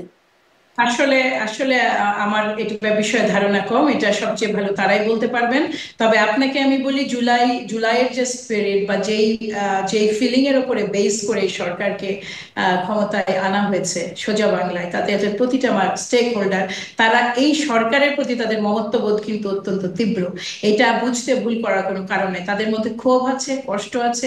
স্টেক হোল্ডার প্রত্যেকে আমরা এখানে, যেমন বাংলাদেশ জাতীয়তাবাদী দল, তেমন জামাত ইসলামী, তেমন ছাত্ররা, তেমন আপনার এনসিপি তো তখন ছিল না, কাজে আমি ছাত্ররাই বলছি। সাধারণ জনগণ, যে লোকটি রাস্তায় খাবার বিক্রি করতো, তারও কিন্তু এই সরকারের প্রতি এক ধরনের মমতা আছে, কারণ সে বিশ্বাস করে এটা তার সরকার। এটার একটা পার্ট কিন্তু, একেবারে ভেরি ইম্পর্টেন্ট পার্ট কিন্তু সেনাবাহিনীও। ফলে একেবারে চরম একটা পয়েন্টে স্টেক হোল্ডাররা কেউ দাঁড়িয়ে যাবেন এবং এই এই এফর্টটাকে, একটা ডেমোক্রেসির দিকে যাত্রাপথটাকে বিঘ্ন ঘটাবেন বা ফুল স্টপ টেনে দিবেন, এইটা বিশ্বাস করতে ইচ্ছা করে না আমার। আপনি যে মমত্ববোধের কথা বলছেন বা আস্থার কথা বলছেন, একটু আগে বলছিলেন যে মানে তিনি ভালো লোক হতে পারেন, তার আশেপাশের লোকজনের কথা, কিন্তু তিনি বা ডক্টর ইউনূস সম্পর্কে মমত্ববোধ আসলে থাকা মানে কিন্তু আস্থা থাকা নয়। মমত্ববোধ থাকা এবং ভালোবাসার সাথে আস্থার সংকট কিন্তু সমানভাবেই থাকতে পারে। আস্থার সংকট হয়েছে বলেই তো এত কথা হচ্ছে। এমন বহু কিছু ঘটেছে বা বহু কিছু ঘটছে, আপনি সবকিছু, কি ঘটলো যে আস্থার সংকট? আপনি ছোট ছোট অসংখ্য বিষয় আছে। আপনি বাজেট নিয়ে, আমি একটা ছোট এবার বলি, একটা বাজেট দেওয়া হয়েছে। এই সরকারের সামনে একটা সুবর্ণ সুযোগ ছিল, বাংলাদেশের ইতিহাসে একটা বেস্ট, আমি বলবো না যে মানে খুব মানে একেবারে টিপটপ এবং নিখুঁত বাজেট, এটা আমি বলতে চাইছি না। আমি বলতে চাইছি সমন্বিত একটা ভাবনার প্রতিফলনের সুযোগ এই সরকারের কাছে ছিল। এই সরকার প্রতিটা স্টেক হোল্ডারের সাথে ঐকমত্য নিয়ে বসছেন, সংস্কার নিয়ে বসছেন। দেশের এই চরম দুঃসময়ে যখন বিবিএস বলেছে 3.8 বা 3.79 এরকম বোধ হয় আমাদের জিডিপি নিয়ে কথা হয়েছে, এই একটা সময় তো প্রতিটা স্টেক হোল্ডারের সহায়তা এই সরকারের প্রয়োজন, এই ইকোনমিক্যাল ওয়ারফেয়ার যেটা, সেইটাকেও আপ করার জন্য। আপনি একটা বাজেট ঘোষণা করা যেত মানে এই সময়ের মধ্যে, কারণ আপনাদের তো ঐকমত্য কমিশন বসছে, বহুদিন ধরেই হচ্ছে, কিন্তু ঐকমত্য তো আর হচ্ছে রাজনীতি কেন করা যেত না, কেন করা যেত না? অর্থ মন্ত্রণালয় তো ঐকমত্য কমিশনের পার্ট নয়, অর্থ মন্ত্রণালয় তো পার্ট নয়। ঐকমত্য কমিশন তো ভিন্ন একটা গ্রুপ কাজ করছে, প্রতিটা গ্রুপের কাজ তো ভিন্ন। এখন ঐকমত্য কমিশনের মিটিং এ আমি সকালে যাচ্ছি বলে বিকেলে কি আমি বাজেটের মিটিং এ বা মানে তারপরের আপনি দিন যেতে আমি পারছেন বা প্রতিনিধিরা হয়তো যেতে পারছেন, কথা বলতে পারছেন, কিন্তু অনেক মতামত আসলে শেষ পর্যন্ত কি বাস্তবায়ন করা সম্ভব হতো? জুলাই চার্টার যেমন চেয়েছিল, বলা হলো হবে, কিন্তু তারপরে আমি আসলে কি আপনাকে হলো জানি না। আপনি যদি স্রেফ রেকমেন্ডেশন গুলো নিতেন, হ্যাঁ, সেই রেকমেন্ডেশন থেকে তো কিছু কিছু তো অলওয়েজ আপনার রেগুলার বাজেটের সাথে মিট করেই যায়। এটা হচ্ছে, আবারও বলি, সেই জেস্টারের প্রশ্নে। আপনি যখন বিহেভিয়ারটা রাইট করবেন, আপনি যখন বসবেন, আপনি ব্রেনস্টর্ম করবেন, আপনি 5 জনকে ডাকলেন, 5টা পার্টি থেকে বা 50 জনকে ডাকলেন, একটা রাউন্ড টেবিল হলো, একটা সেমিনার হলো, সেটার ফাইন্ডিংস, এটা বাজেটের কাজ তো চলছে অনেকদিন ধরে। কাজেই আরো 2 মাস আগে, আরো 3 মাস আগে এটা হতে পারতো, একটা পেপার তারা নিতে পারতেন। এখানে বাংলাদেশে আবারও বলে আমাদের অসংখ্য ইনস্টিটিউট আছে যাদেরকে এই কাজটা দেওয়া যেত, বিভিন্ন বিশ্ববিদ্যালয় আছে, পাবলিক বিশ্ববিদ্যালয়, তাদেরকে ইনক্লুড করা যেত। আপনার সদিচ্ছা থাকলে না শারমিন, এটা অসম্ভব ছিল না। আপনি যখন বলছেন যে সংস্কার কমিশনের কাজ চলছে, ইলেকশন কমিশনের কাজ চলছে, একই লোক কাজ করছে কি? সরকার এই যে মাথা মোটা প্রশাসন, আমাদের আমাদের সর্বোচ্চ ব্যয় কিন্তু জনপ্রশাসনে, মানে আমাদের সাইজটা কিন্তু হিউজ, এবং এত বেশি বাংলাদেশের তুলনায়, এটা মানে একেবারে ব্যাপক একটা সাইজ। আপনাদের কাজে কমে লাগাবেন এদের সাথে? অন্তত আমাদেরও তো একই লোক ঐকমত্য কমিশনে যাবে এবং একই লোক এসে আপনার বাজেট ইয়েতে বসবে, তা তো না। আপনি যদি খেয়াল করে থাকেন, আমাদের বাজেট বিষয়ে বক্তব্য দিয়েছেন আমাদের স্থায়ী কমিটির সদস্য আমির খসরু মাহমুদ চৌধুরী, আর সালাউদ্দিন আহমেদ গিয়েছেন হচ্ছে ঐকমত্য কমিশনে। প্রত্যেকে অ্যাসাইন্ড আছেন, ডিফারেন্ট, বিএনপির আছে, এনসিপির আছে, সবার আছে। ফলে সেই অ্যাসাইন বিভিন্ন দল থেকে এসে ঐক্যমত হতো কি, নাকি নানামুনি নানা মতে আসলে বাজেটটাও ঝুলে যেত সংস্কার কমিশনের মতো? এত নয়, সংস্কার কমিশনে ওটা ডিফারেন্ট, আর ইকোনমিক্যাল রিফর্মের থটটা ডিফারেন্ট। আপনি বলছেন যে যেটি নিলে হয়তো বাজেটটা আরো ভালো বাজেট হতো, আপনার সুযোগ থাকতো। আপনি যে, আপু শোনেন, আপনি তো কথাই বললেন না। কথা না বলে এখন অজুহাত দিয়ে তো লাভ নাই। এখন তো আমার তো মনেই হবে যে কতটুকু বললে সবই বদলে যেত। আপনার এন্ড থেকে আপনি ক্লিন থাকতে পারতেন। আপনার বড় বড় নিয়োগগুলো ভিন্ন ভিন্ন জায়গায়, এই যে করিডোর, আপনার যেটা করিডোর চ্যানেল কি যেন একটা মানে কি নাম যে এটার এক আল্লাহ জানে।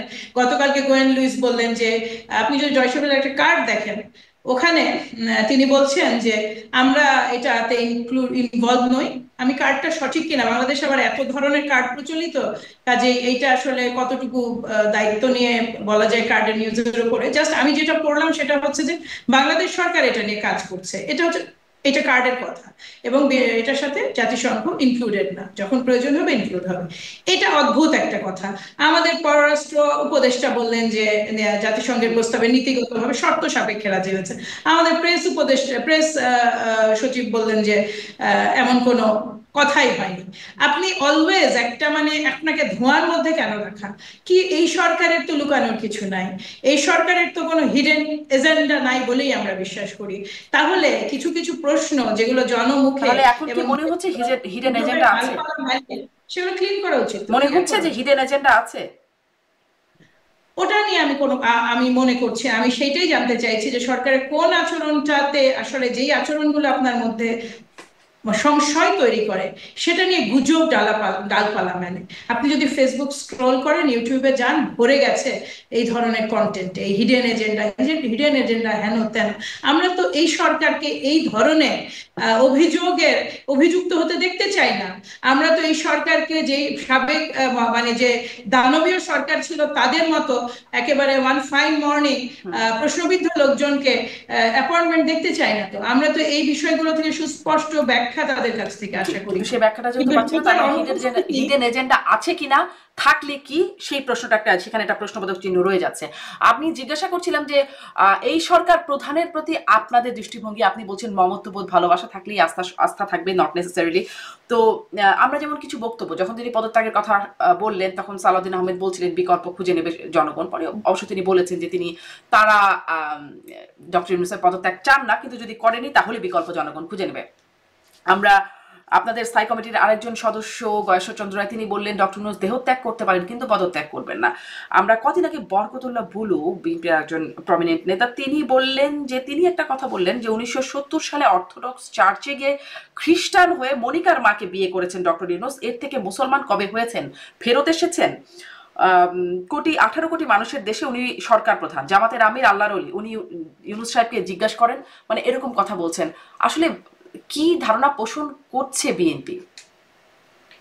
বাংলাদেশ জাতীয়তাবাদী দল তো ক্লিয়ার করেছে, যেটা তার অফিসিয়াল স্টেটমেন্ট, সালাউদ্দিন আহমেদের বক্তব্য সেটাই অফিসিয়াল স্টেটমেন্ট। ব্যক্তিগতভাবে অন্য নেতারা কে কি বলেছেন সেটা দল, সেটার আমি বিশ্বাস করি সেটার দায় নেবে না, প্রথমত। দ্বিতীয়ত দেখুন ডক্টর মোহাম্মদ ইউনূসের প্রতি আমাদের এখনো আস্থা আছে বলেই আমাদের যখন ঐকমত্য কমিশনে সালাউদ্দিন আহমেদ খুব স্পষ্টভাবে বলেছেন যে দয়া করে দেখুন, আমি আবারও কোট করি, কোট আনকোট, দয়া করে মনক্ষুণ্ণ হবেন না, আমরা যেটা করছি, বিএনপি হচ্ছে আপনাদের সবচেয়ে বড় সাপোর্ট এবং আগামীতেও থাকবে। কিন্তু যেটা আমরা মানে বলার চেষ্টা করেছি যে নির্বাচন তো দিতেই হবে, কাজেই নির্বাচনটা ডিসেম্বরে আপনাকে দিতে হবে, যদি না দিতে পারেন সেটার কারণটা জানাতে হবে। বিএনপি কিন্তু খুব স্পষ্টভাবে তার ক্ষোভের কথা জানিয়েছে যখন তিনি টোকিওতে বললেন যে একটা মাত্র দল নির্বাচন চায়। তখন আমি আপনাকে স্মরণ করিয়ে দেই যে এটা সম্ভবত 30শে মার্চ যুগান্তরের রিপোর্টে ছিল যে 52টি দল, নিবন্ধন তো আমাদের বোধহয় 44টা না 45টার আছে, কিন্তু আমাদের দল কিন্তু আছে অসংখ্য। যেমন এনসিপি নিজেও নিবন্ধিত দল নয়, তেমনি এরকম অসংখ্য দল, এবং সেখানে তাদের মধ্যে 52টা দল নির্বাচন চেয়েছে ডিসেম্বরে। কাজেই আপনি যখন একজন সরকার প্রধান সরাসরি এটা জানার পরেও আরো বিভিন্ন মহল থেকে নির্বাচন দাবি করার পরেও শুধুমাত্র আঙ্গুলটা বিএনপির থেকে ওঠে, এটা কেবল আমাদেরকে মানে এটা কেবল আমরা মর্মাহতই হই না, এটা শোভনও নয়। এই অশোভন, এইটা মানে ওনার কাছ থেকে এই ধরনের কাজটা, এই ধরনের আচরণ বিএনপি কোনোভাবে প্রত্যাশা করে না, এবং এটা অবশ্যই একটা হার্ট ব্রেকিং পয়েন্ট। তার মানে এই নয় যে আমরা আমাদের সাপোর্ট উইথড্র করেছি, আমরা সরে এসেছি, আমরা রাস্তায় নেমে পড়েছি। আমরা এত কিছুর পরে আমাদের কষ্টটা জানিয়েছি। আমরা এটাও জানিয়েছি যে সম্মানিত ভারপ্রাপ্ত চেয়ারম্যান একটা কথা কিন্তু স্পষ্টভাবে তার সেই বক্তব্যে বলেছিলেন, যেখানে তিনি ডিসেম্বরের রোডম্যাপের কথা, নির্বাচনের কথা বলেছেন, সেখানে তিনি বলেছিলেন যে সরকারের পুঁজি দুটো, এক হচ্ছে নিরপেক্ষতা, আর আরেকটা হচ্ছে আপনার প্রথমত নিরপেক্ষতা, এবং দ্বিতীয়ত হচ্ছে তাদের এই সরকারের সকলের প্রতি মানে সমান আচরণ এবং মানুষের আস্থা। এই যে আস্থা শব্দটা, আস্থাটা ভাঙার কারণ জায়গাগুলো এবার এক এক করে আপনাকে বলি। সরকার সরকার কখন এই কমেন্টটা করলেন? সরকার প্রধান যখন বাংলাদেশে ইশরাক হোসেন তার একটা রায় নিয়ে, একটা হাইকোর্টের রায় নিয়ে তাকে রাস্তায় বসতে হয়েছে। হাইকোর্ট এই জায়গাটায় মানে সর্বোচ্চ আদালত একটা রায় দিয়েছে যেটাতে নির্বাচন কমিশন অ্যাপিল করেনি, তার মানে এটা হচ্ছে স্টাবলিশড ইস্যু। সেইটার এগেনস্টে একটা সুনির্দিষ্ট মন্ত্রণালয় দাঁড়িয়েছে এবং সেইটা তাদের এই প্রতীয়মান হয় যে ব্যক্তিগত একটা ইগো ফাইট দাঁড়িয়ে গেছে। এই পয়েন্টে এসে এই জায়গাটায় সরকার প্রধান হিসেবে ডক্টর মোহাম্মদ ইউনূসের কাছ থেকে আমরা আরো অনেক বেশি দায়িত্বশীল আচরণ প্রত্যাশা করি। একটা, আপনি জুডিশিয়ারিতে এই মুহূর্তে প্রধান বিচারপতি সরকার বসিয়েছে, অনেক বিচারক পরিবর্তন হয়েছেন, এখানে অ্যাটর্নি জেনারেল চেঞ্জ হয়েছেন, যারা মানে মাথা মাথা ব্যক্তি যা বলেন তারা একটা পরিবর্তন তো এনেছেন এই জুডিশিয়ারি সিস্টেমে। সেই সেই কোর্ট থেকে যখন একটা রায় আসে, সেই রায় যখন এই সরকারের পক্ষ থেকে সেটাকে চ্যালেঞ্জ করা হয় এবং হেরে যাওয়ার পরেও আজ পর্যন্ত কোনো কার্যকর ব্যবস্থা নেওয়া না হয়, তখন হাইকোর্ট যদি কেউ, হাইকোর্টের বা সুপ্রিম কোর্টের রায় যখন অগ্রাহ্যই তো বলবো, আজকে কত মাস হয়ে গেছে, কতদিন হয়েছে, অনেকগুলো সপ্তাহ। তো এইটাতে তো ভিন্নভাবে ইন্টারভেন করার সুযোগ ছিল প্রধান উপদেষ্টার। তিনি তো চাইলেই বিবাদমান পক্ষদেরকে ডেকে কিংবা অন্তত তার সরকারের অংশকে ডেকে বলতে পারতেন কি করণীয়। তিনি তো বয়স্ক ব্যক্তি, তিনি তো বিজ্ঞ ব্যক্তি। কেন করছেন না? আপনাদের কি বিশ্লেষণ, কেন করছেন না? আমাদের আমাদের আমাদের কাছে উত্তর নাই, এই কারণেই আমরা উত্তরটা চাই এবং এই কারণেই বিএনপির পক্ষ থেকে বলা হয়েছে যে আপনি সবার প্রতি সমান আচরণ করুন, আপনি আমাদের মাথাতেও হাত রাখুন। এই যে মাথায় হাত রাখাটার কিন্তু একটা তাৎপর্য আছে, আপনি শুধু একটা দলের মাথাতে হাত রাখবেন না, এই অনুরোধটা করা। এবং এই অনুরোধ এখনো উত্তর না পেলে কি করবেন সেই প্রশ্নটা আপনাদের জন্য, উত্তর না পেলে কি হবে? আমি একটু ওইখানে যাই, কারণ হচ্ছে যে আসলে আরেকটা প্রশ্ন রয়ে গেল, আমি ওটাতে একটু এসেই তারপরে এই উত্তর না পাওয়ার জায়গাটা যাই। মানে আপনারা কখনো শক্ত হচ্ছেন, আবার কখনো ফ্লেক্সিবল, আবার মনে হচ্ছে শক্ত, আবার কখনো নরম, মানে এর পিছনে কোনো কারণ আছে কিনা, পিছুটান আছে কিনা আপনাদের, এটা আমি আসি এই প্রশ্নে। কিন্তু মাহমুদা হাবিবা, ওই যে প্রশ্নটি করছিলাম, বরকতুল্লাহ বুলু বলছেন আমাদের এখানে মানে বাংলাদেশে ধর্মীয় বিষয় কোনো কমেন্ট করব না এবং আমি এইটার কোনো দায় দল নেবেন বলে আমি বিশ্বাস করি না। এটা তার দলীয় একটা ফোরামেই কথা বলছিলেন, পাশে ছিলেন মোয়াজ্জেম হোসেন আলাল, আরো নেতারা ছিলেন এবং মানে যখন তিনি বলছিলেন, দেখুন আমাদের অসংখ্য স্তর আছে, কিন্তু আমরা দলের অসংখ্য তারা অত্যন্ত উচ্চ স্তরের নেতা, কিন্তু অবশ্যই ফাইনাল যে কোনো ডিসিশনের জন্য আমরা সম্মানিত ভারপ্রাপ্ত চেয়ারম্যান এবং তারপরে স্থায়ী কমিটির উপরেই মানে রিলাই করি। যেহেতু ওপেন ডিসকাশনে ঐকমত্য কমিশনে সালাউদ্দিন আহমেদ খুব সুস্পষ্টভাবে বলে এসেছেন, আমাদের ফিলিং এবং আমাদের স্ট্যান্ড জানিয়ে এসেছেন, এরপরে যারা যেটা বলবেন এটা তারা নিজ দায়িত্বে বলবেন, এটার দায়িত্ব এ বাড়িটার জবাব। নিজ দায়িত্বে বললেও তো বিএনপির একজন নেতা যখন বিএনপির ট্যাগ নিয়ে একটা কথা বলেন, জনগণের মধ্যে তার ইম্প্যাক্টটা সাধারণ কোনো বুলু বললে সেই ইম্প্যাক্টটা পড়তো না, বিএনপির বুলু বলেই হয়তো তার একটা ইম্প্যাক্ট থাকবে। সেখানে আপনি কি মনে করেন এরকম কথার আসলে, আমি যে প্রশ্নটা করছিলাম, ইম্প্যাক্ট বা প্রভাব কেমন? কারণ আমাদের ধর্মীয় সেন্সিটিভিটির দেশ, ডক্টর ইউনূস কি খ্রিস্টান নাকি মুসলমান, এই বিতর্কটা তুললে তার একটা প্রভাব পড়েই কি? আমি জড়াতেই চাই না, আমি প্রসঙ্গটা একেবারেই এটা নিয়ে আমি কোনো অ্যান্সারই করতে চাই না। আমি ব্যক্তিগতভাবে মনে করি যে এই ধরনের যে কোনো স্টেটমেন্টের আগে দলীয় সর্বোচ্চ পর্যায় থেকে আসলে আসাটা জরুরি। আমি এই বিষয়ে মন্তব্য করতে চাই না, তাহলে আগের ওই প্রশ্নটাতে ফিরে যাই যে আপনারা কখনো শক্ত কখনো নরম, এর পেছনে কোনো কারণ আছে কিনা? কারণ আমরা শুনছিলাম যে সোজা আঙ্গুলে ঘি না উঠলে আঙ্গুল বাঁকা করতে হবে, আপনারা রাজপথে আন্দোলনের কথা, এমনকি মির্জা ফখরুল ইসলাম আলমগীর বলছিলেন যে প্রয়োজনে রোডম্যাপ না পেলে রাজপথে আন্দোলন, সালাউদ্দিন আহমেদ সহ অনেক নেতারাই বলেছেন। তারপরে আপনারা গেলেন, আমি আরো আগের কথা বলছি, ডক্টর ইউনূসের সাথে অ্যাপয়েন্টমেন্ট নিয়ে সাক্ষাৎ করতে গেল বিএনপির প্রতিনিধি দলেরা, তারপরে বের হয়ে বললেন যে আমরা অসন্তুষ্ট। ঠিক তার পরদিনই বললেন যে এই সরকারের বিরুদ্ধে আন্দোলনের প্রয়োজনীয়তা আছে বলে মনে করেন, এতদিন যেখানে বলা হচ্ছিল স্পষ্ট রোডম্যাপ না পেলে আন্দোলন। তারপরে এখন আবার তারেক রহমানকে বলতে শুনলাম ডিসেম্বরেই হতে হবে নির্বাচন, এরপরে একদিন পরেও নির্বাচন হওয়া যাবে না, আরো নেতারা বললেন, মির্জা আব্বাস সহ বললেন। এখন আপনি বলছিলেন যে ফ্লেক্সিবিলিটি আছে, মানে কোনো পিছুটান কি আছে আপনাদের? না, কোনো পিছুটান নাই। আপনাকে ধন্যবাদ প্রশ্নটা করার জন্য। দেখুন, আমার যদি প্রয়োজন হয় নির্বাচনের জন্য, আবারও বলি, আমি টকশোতেই বলছি, ওপেন বলছি, যদি প্রয়োজন হয় বিএনপি শক্তি প্রদর্শন করবে। শক্তিটা কি? বিএনপি কি কখনো লাঠি সোঁটা নিয়ে, লগি বৈঠা নিয়ে রাস্তায় নেমেছে? বিএনপির শক্তি জনগণ। বিএনপির শক্তি একেবারে সব অর্থেই বাংলাদেশের সাধারণ ভোটার, এবং বিএনপির শক্তি যেটা প্রদর্শন সেটা কিন্তু তার সমর্থকদের এক জায়গায় করা। বিএনপি এটা যখনই চায়, যদি প্রয়োজন হয় সেটা করবে, এবং এই ডেমনস্ট্রেশনটা এই সরকারের বিরুদ্ধে করতে হবে কিংবা তাদের সিদ্ধান্তের বিরুদ্ধে, এই বিষয়টা বেদনাদায়ক, এইটা আমরা চাই না। কিন্তু যদি দেখা যায় যে নির্বাচন নিয়ে টাল বাহানাটা অনেক বেশি বিস্তৃত হচ্ছে, আবার মানে আলোচনার টেবিলে প্রথম থেকে বিএনপি বসার জন্য সব সময় তৈরি। আপনি যদি একেবারে 7ই আগস্ট থেকে, আপনার 5ই আগস্ট থেকে বিএনপির আচরণ আজ পর্যন্ত, বিএনপির সর্বোচ্চ পর্যায়ে সিদ্ধান্ত গ্রহণ যারা করেন কিংবা দল যারা পরিচালনা করছেন, তাদের যদি কার্যকারিতার ধারাবাহিকতা দেখেন, কোথাও কোনো অসহিষ্ণু কিংবা অসৎ আচরণ এই সরকারের প্রতি বিএনপির পক্ষ থেকে করা হয়নি। ইশরাক হোসেন যখন তার সমর্থক মাঠে ছিলেন, বিএনপি কিন্তু দল হিসেবে সেখানে তার কর্মীদের পাঠায়নি। ইশরাক হোসেনের একটা স্ট্রং বেস আছে যাদের নিয়ে সে নির্বাচন করেছে, এবং তার ভোটার সংখ্যা কিন্তু বিপুল, যে ভোটার বিপুল ভোটার। এই ইশরাক হোসেন সাদেক হোসেন খোকার ছেলে, যে সাদেক হোসেন খোকার কাছে শেখ হাসিনার এই আন্দোলনটা কি তার নিজস্ব আন্দোলন? বিএনপির কে তার সমর্থন নাই? দলীয় আন্দোলন হয়নি, এটা মেয়র ইশরাক হোসেন, মেয়র নির্বাচন, সে বিএনপির মনোনীত মেয়র অবশ্যই, কিন্তু মাঠে কিন্তু বিএনপি তার নেতাকর্মীদের কোনো নির্দেশনা দেয়নি ঢাকা উত্তর থেকে নেতারা চলে যাও, ঢাকা দক্ষিণ থেকে নেতারা চলে যাও। তেমন হলে আপনি দেখতেন আমাদের সিনিয়র নেতারা সেখানে আছেন, তেমন হলে আপনি দেখতেন আমাদের উত্তরের প্রার্থী তাবিদ আওয়াল ওখানে উপস্থিত আছেন। তাহলে কি ইশরাকের লড়াইটা ইশরাক একাই লড়ছেন? অবশ্যই ইশরাক হোসেন তো বিএনপিকে প্রতিনিধিত্ব করছেন, কিন্তু তার একটা রায়ের জন্য তার ভোটাররা দাঁড়িয়েছেন তার পেছনে। আমি কি বোঝাতে পারলাম আপনাকে? দক্ষিণের নেতাকর্মীরা, দক্ষিণের সাধারণ লোকজন তার পাশে দাঁড়িয়েছেন। এই উত্তর থেকে বা অন্য জায়গা থেকে যেতে হয়নি। বিএনপি যদি ডেমনস্ট্রেশন করতে চায়, আমি দয়া করি সেই দিন না আসুক, কিন্তু বিএনপি ডেমনস্ট্রেশন করতে চাইলে সেই সরকারের আমলে বা সাবেক সরকারের আমলেই তো আমরা 10 লাখ লোক এই ঢাকা শহরে জড়ো করেছি।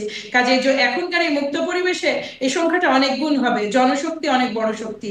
এই শক্তির আপনারা বলছেন যে 1 মাসের মধ্যে আপনাদের রোডম্যাপ দিতে হবে, না পেলে কি করবেন? অপেক্ষা করবেন?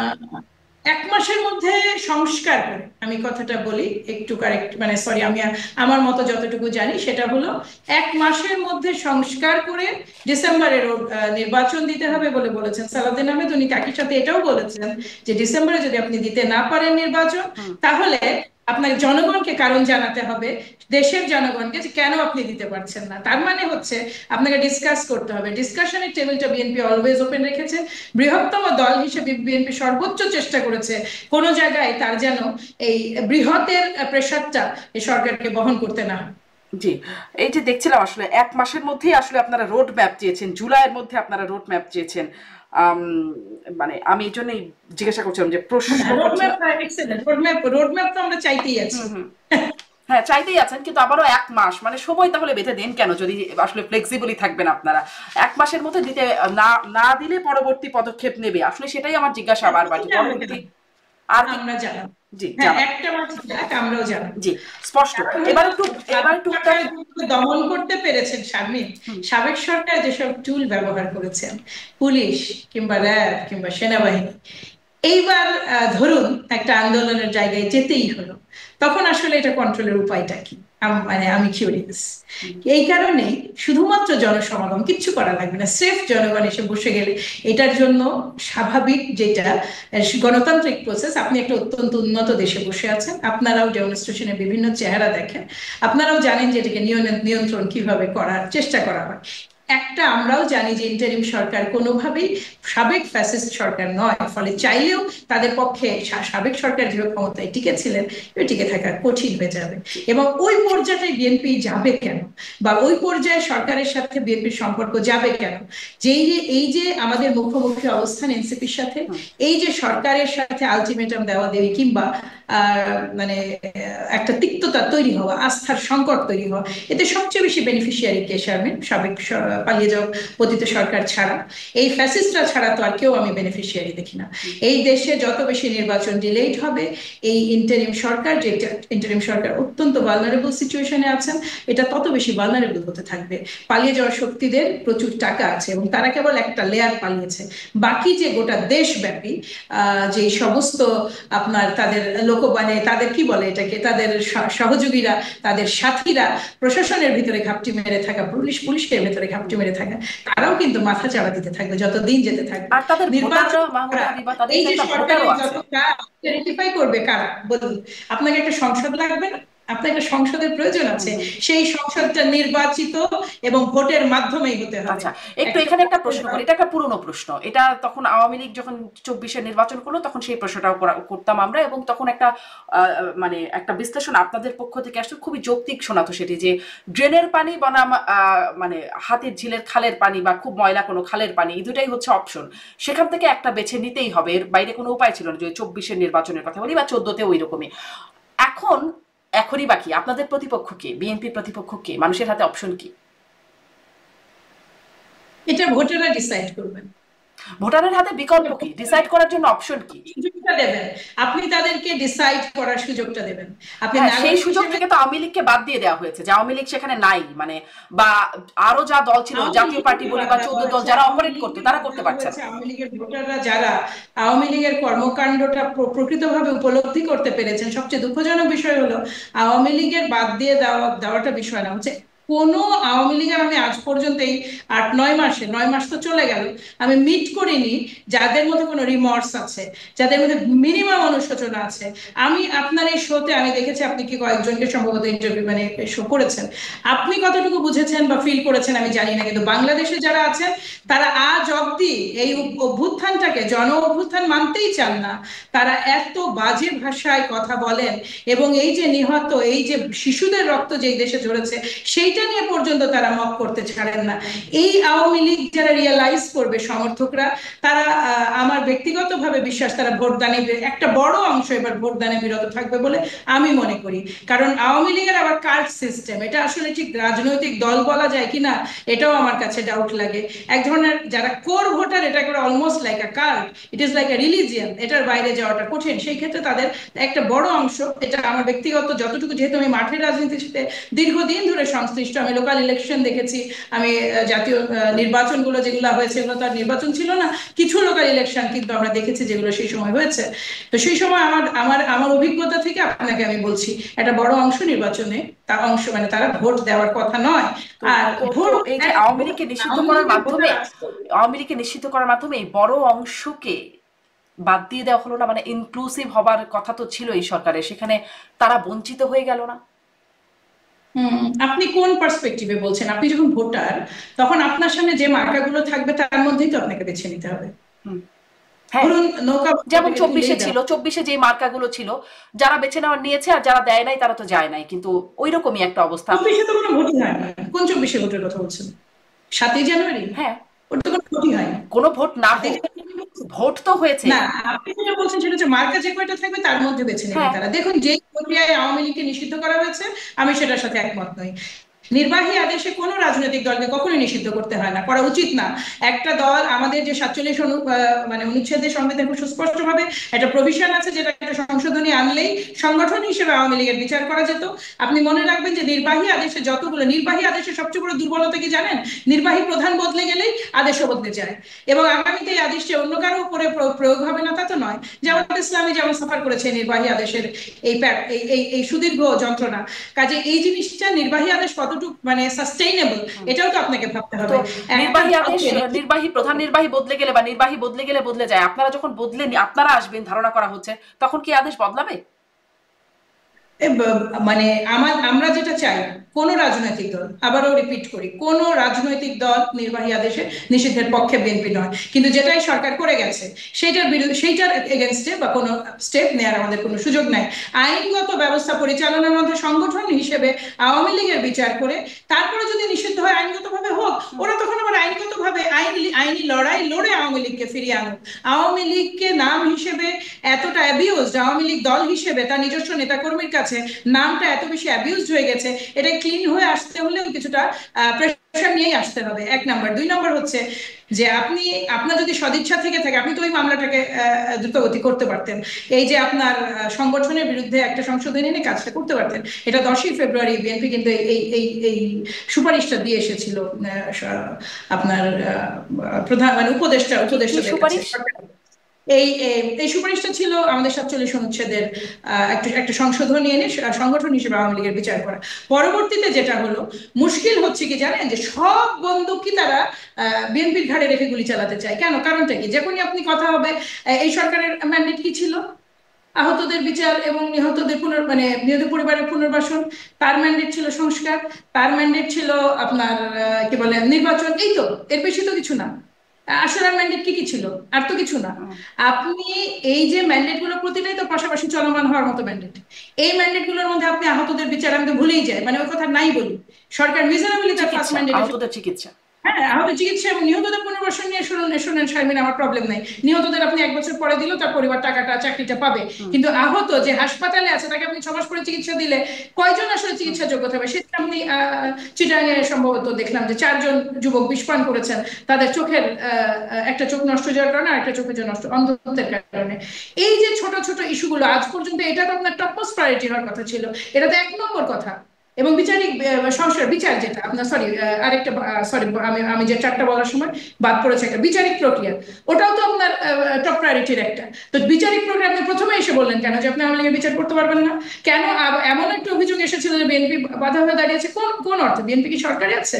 আপনাকে তো ম্যান্ডেট দিয়ে পাঠানো হয়েছে, আপনাকে তো বিচারিক ম্যান্ডেট দেওয়া হয়েছে। আপনি একটা ট্রাইব্যুনাল করে রাখলেন, একটা তদন্ত কমিটি করে রাখলেন, এবং আপনি আশা করছেন বা আমাদেরকে বিশ্বাস করতে বলছেন যে 2000 লোকের বিচার আপনারা চাইছেন।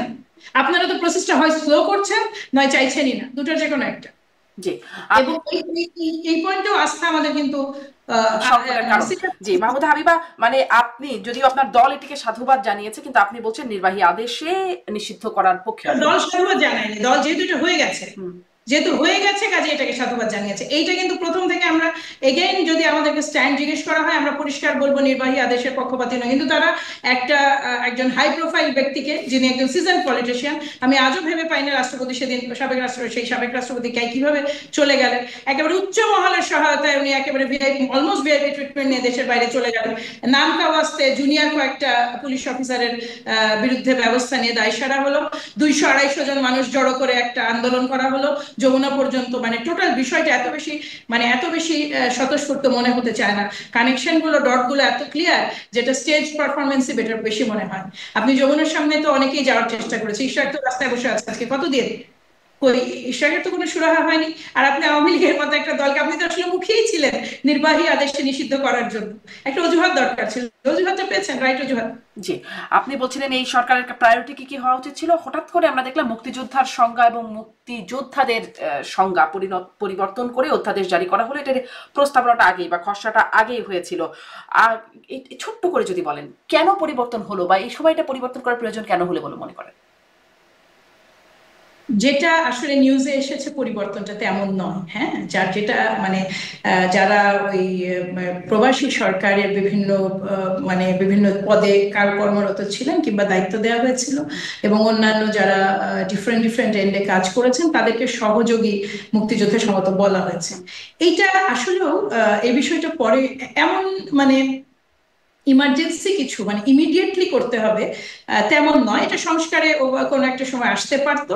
এই একটা সময়ে এমন একটা জায়গায়, যেখানে আপনার 122-23টা বিষয়ে সবগুলো দল ঐকমত্য কমিশনে এক জায়গায় হয়েছে 3 মাস আগে, সেগুলোর একটারও কাজ শুরু হয়নি, সেগুলোতে হাতি দেওয়া হয়নি। এই জায়গাটায় আসলে এই মুহূর্তে এটা টপ প্রায়োরিটিতে উঠা কিভাবে আসলো, এটা সরকার ভালো বলতে পারবেন। এটাতে আমাদের ধারণাটা, কিন্তু যেভাবে এটা নিউজ হয়েছে বিষয়টা কিন্তু তা নয়। যেভাবে বলা হয়েছে 400 মুক্তিযোদ্ধা সকলের সনদ বাতিল হবে, বিষয়টা তা নয়। বিভিন্ন কিছু মানুষের স্ট্যাটাস এখানে চেঞ্জ হবে, তারাও সহকারী অবশ্য মোটামুটি ক্লিয়ার করেছে মুক্তিযুদ্ধ বিষয়ক উপদেষ্টা। এবং এটা একবার নয়, এইটা একটা মিডিয়া কু হয়েছে ভুয়া তথ্যের উপরে ভিত্তি করে। কেন যেন মনে হয় যে এই এক আলোচনা উঠে এসে আরো অনেক আলোচনা যেন আড়ালে চলে গেল, এরকমও মনে হয়। এইটা এখন কিছু কিছু কাজ হাইপ তৈরি করে, কিছু কিছু কাজ, যদি আপনি রিপোর্টিংটা রং করেন বা ওইটা একটু মানে প্রপারলি মানুষের কাছে প্লেস না করতে পারেন, বা অনেকেরই বিশ্বাসে আঘাত হানে। গতকালকের বিষয়টা এমন একটা বিষয় ছিল। আর আমি যে 4টা বিষয়ের কথা বলেছিলাম সেটা হচ্ছে আহতদের চিকিৎসা পুনর্বাসন, তারপরে হচ্ছে আপনার বিচারিক ব্যবস্থা, তারপরে হচ্ছে সংস্কার, এরপরে লাস্ট হচ্ছে আপনার মানে এই 4টার মধ্যে চতুর্থটা হচ্ছে নির্বাচন। এটা কিন্তু ক্রম বলিনি আপনাকে যে এটা টপ প্রায়োরিটি, সেকেন্ড, তা না, এই 4টা কাজ চলমান থাকবে। এই 4টা চলমান কাজের ম্যান্ডেট নিয়ে সরকার এসেছেন। তার মধ্যে এটা প্রায়োরিটি হওয়ার কোনো কারণ নাই বলছেন। এর মধ্যে যে মানে অধ্যাদেশে যে পরিবর্তনটা আনা হলো, সেখানে আগেও যেটা ছিল মুক্তিযোদ্ধা এবং মুক্তিযুদ্ধের সংজ্ঞার মধ্যে বলা হচ্ছে 1971 খ্রিস্টাব্দের 26শে মার্চ থেকে 16 ডিসেম্বর পর্যন্ত একটি স্বাধীন গণতান্ত্রিক রাষ্ট্র হিসেবে বাংলাদেশের জনগণের জন্য সাম্য, মানবিক মর্যাদা ও সামাজিক ন্যায় বিচার প্রতিষ্ঠার আকাঙ্ক্ষায় হানাদার ও দখলদার পাকিস্তানি সশস্ত্র বাহিনী এবং তাহাদের সহযোগী রাজাকার, আলবদর, আল শামস, তৎকালীন মুসলিম লীগ, জামায়াতে ইসলামী, নিজামে ইসলাম এবং দালাল শান্তি কমিটির বিরুদ্ধে, মানে তাদের বিরুদ্ধে যারা যুদ্ধ করেছে তারাই মুক্তিযুদ্ধ হবে এবং এই যুদ্ধকেই বলা হবে মুক্তিযুদ্ধ। এখানে আগেও এই বিষয়টাই ছিল। পরিবর্তন যেটা হয়েছে, একটা তৎকালীন শব্দ ঢুকিয়ে দেওয়া হয়েছে, তৎকালীন মুসলিম লীগ, জামায়াতে ইসলামী, নিজামে ইসলাম। এটা বলে কি একালীন জামাত ইসলামের দায়টা মোচন হচ্ছে? নামের দায়টা তো মোচন হওয়ার কথা নয়। নামের দায়টা তো মোচন হওয়ার কথা নয়। জামাত ইসলামী নামটা যতদিন থাকবে সেটার সাথে এই কলঙ্কটাও ততদিনই থাকবে। তাহলে এই তৎকালীন শব্দটা জুড়ে দেওয়ার বর্তমানকালীন বলে এইটা কি বোঝানো হচ্ছে কিনা যে সেই জেনারেশন যারা ছিল এবং এই জেনারেশন আলাদা? দেখুন, এইখানেও একটা বিচারিক ব্যবস্থা পরিচালিত হয়েছে এবং এইটা দীর্ঘদিন ধরে পরিচালিত হয়েছে, যেটা নিয়ে বড় ধরনের অভিযোগও আছে, অনেক বিষয় আছে। কিন্তু এইটা তো দায় মোচনের আমি তো কোনো মানে এই দায় মোচনের কোনো জায়গা নেই। এটা তো রিয়ালিটি। এইটা মেনে নিয়ে রাজনীতি করতে হবে। এটা মেনে নিয়ে রাজনীতি করতে হলে কি কি করতে হবে এবং কি করলে দেশের মানুষ সেটাকে, তাদের অতীতের কর্মকাণ্ডকে ক্ষমা করবে, সেটা তাদেরকেই ভেবে বের করতে হবে। মানে কারণ এটা এমন একটা দায় যেটা যতদিন 71 থাকবে এবং যেটা চিরকাল থাকবে বাংলাদেশের সাথে, বাংলাদেশ যতদিন আছে এই দায়টা বহন করতে হবে। এই দায়ের সাথেই আপনারা তাদেরকে জোট সঙ্গী করেছিলেন। জি, এই দায় তাহলে খুব বড় দায় না, কারণ আপনারা জোট সঙ্গী করেছেন, মন্ত্রী হয়েছে আপনাদের সাথে জোট করে, অতএব এই দায় নিয়ে রাজনৈতিক, দেখুন, নির্বাচনী জোট শুধু আমাদের সাথে করেনি। নির্বাচনী জোট তারা সবার সাথেই করেছে। নির্বাচনী জোট এই যে আওয়ামী লীগের সাথে 24-এর দায় যে যুক্ত হয়েছে, তাই বলে 71-এ আওয়ামী লীগ কি রাজনৈতিক দল ছিল না? ছিল তো। যে দাবি আওয়ামী লীগ 24-এ পরিণত হয়েছে, 71-এ কি সে রাজনৈতিক দল ছিল না? ছিল তো। কাজে এক একটা দলের ডিফারেন্ট পরিস্থিতিতে, ডিফারেন্ট রিয়ালিটিতে ডিফারেন্ট রোল প্লে করে। সেই রোলটা জনগণের পক্ষে যায় না বিপক্ষে যায় সেটা ম্যাটার করে। ওইটা এর মানে এই নয় যে জামাতে ইসলামী বাংলাদেশে রাজনীতি করার অনুমতি পেয়েছে, তার মানেই হলো যে সে রাজনৈতিকভাবে তার সাথে জোট করার সুযোগ আছে। তার সাথে নির্বাচনী জোট তো সবাই করেছে, কেবল আমরা না। কাজে এই জোট, হ্যাঁ, এই জোটের দায় তাকে করে দেওয়ার কিছু নাই। মানে আর কি করেছে তার সাথে নির্বাচনী জোট?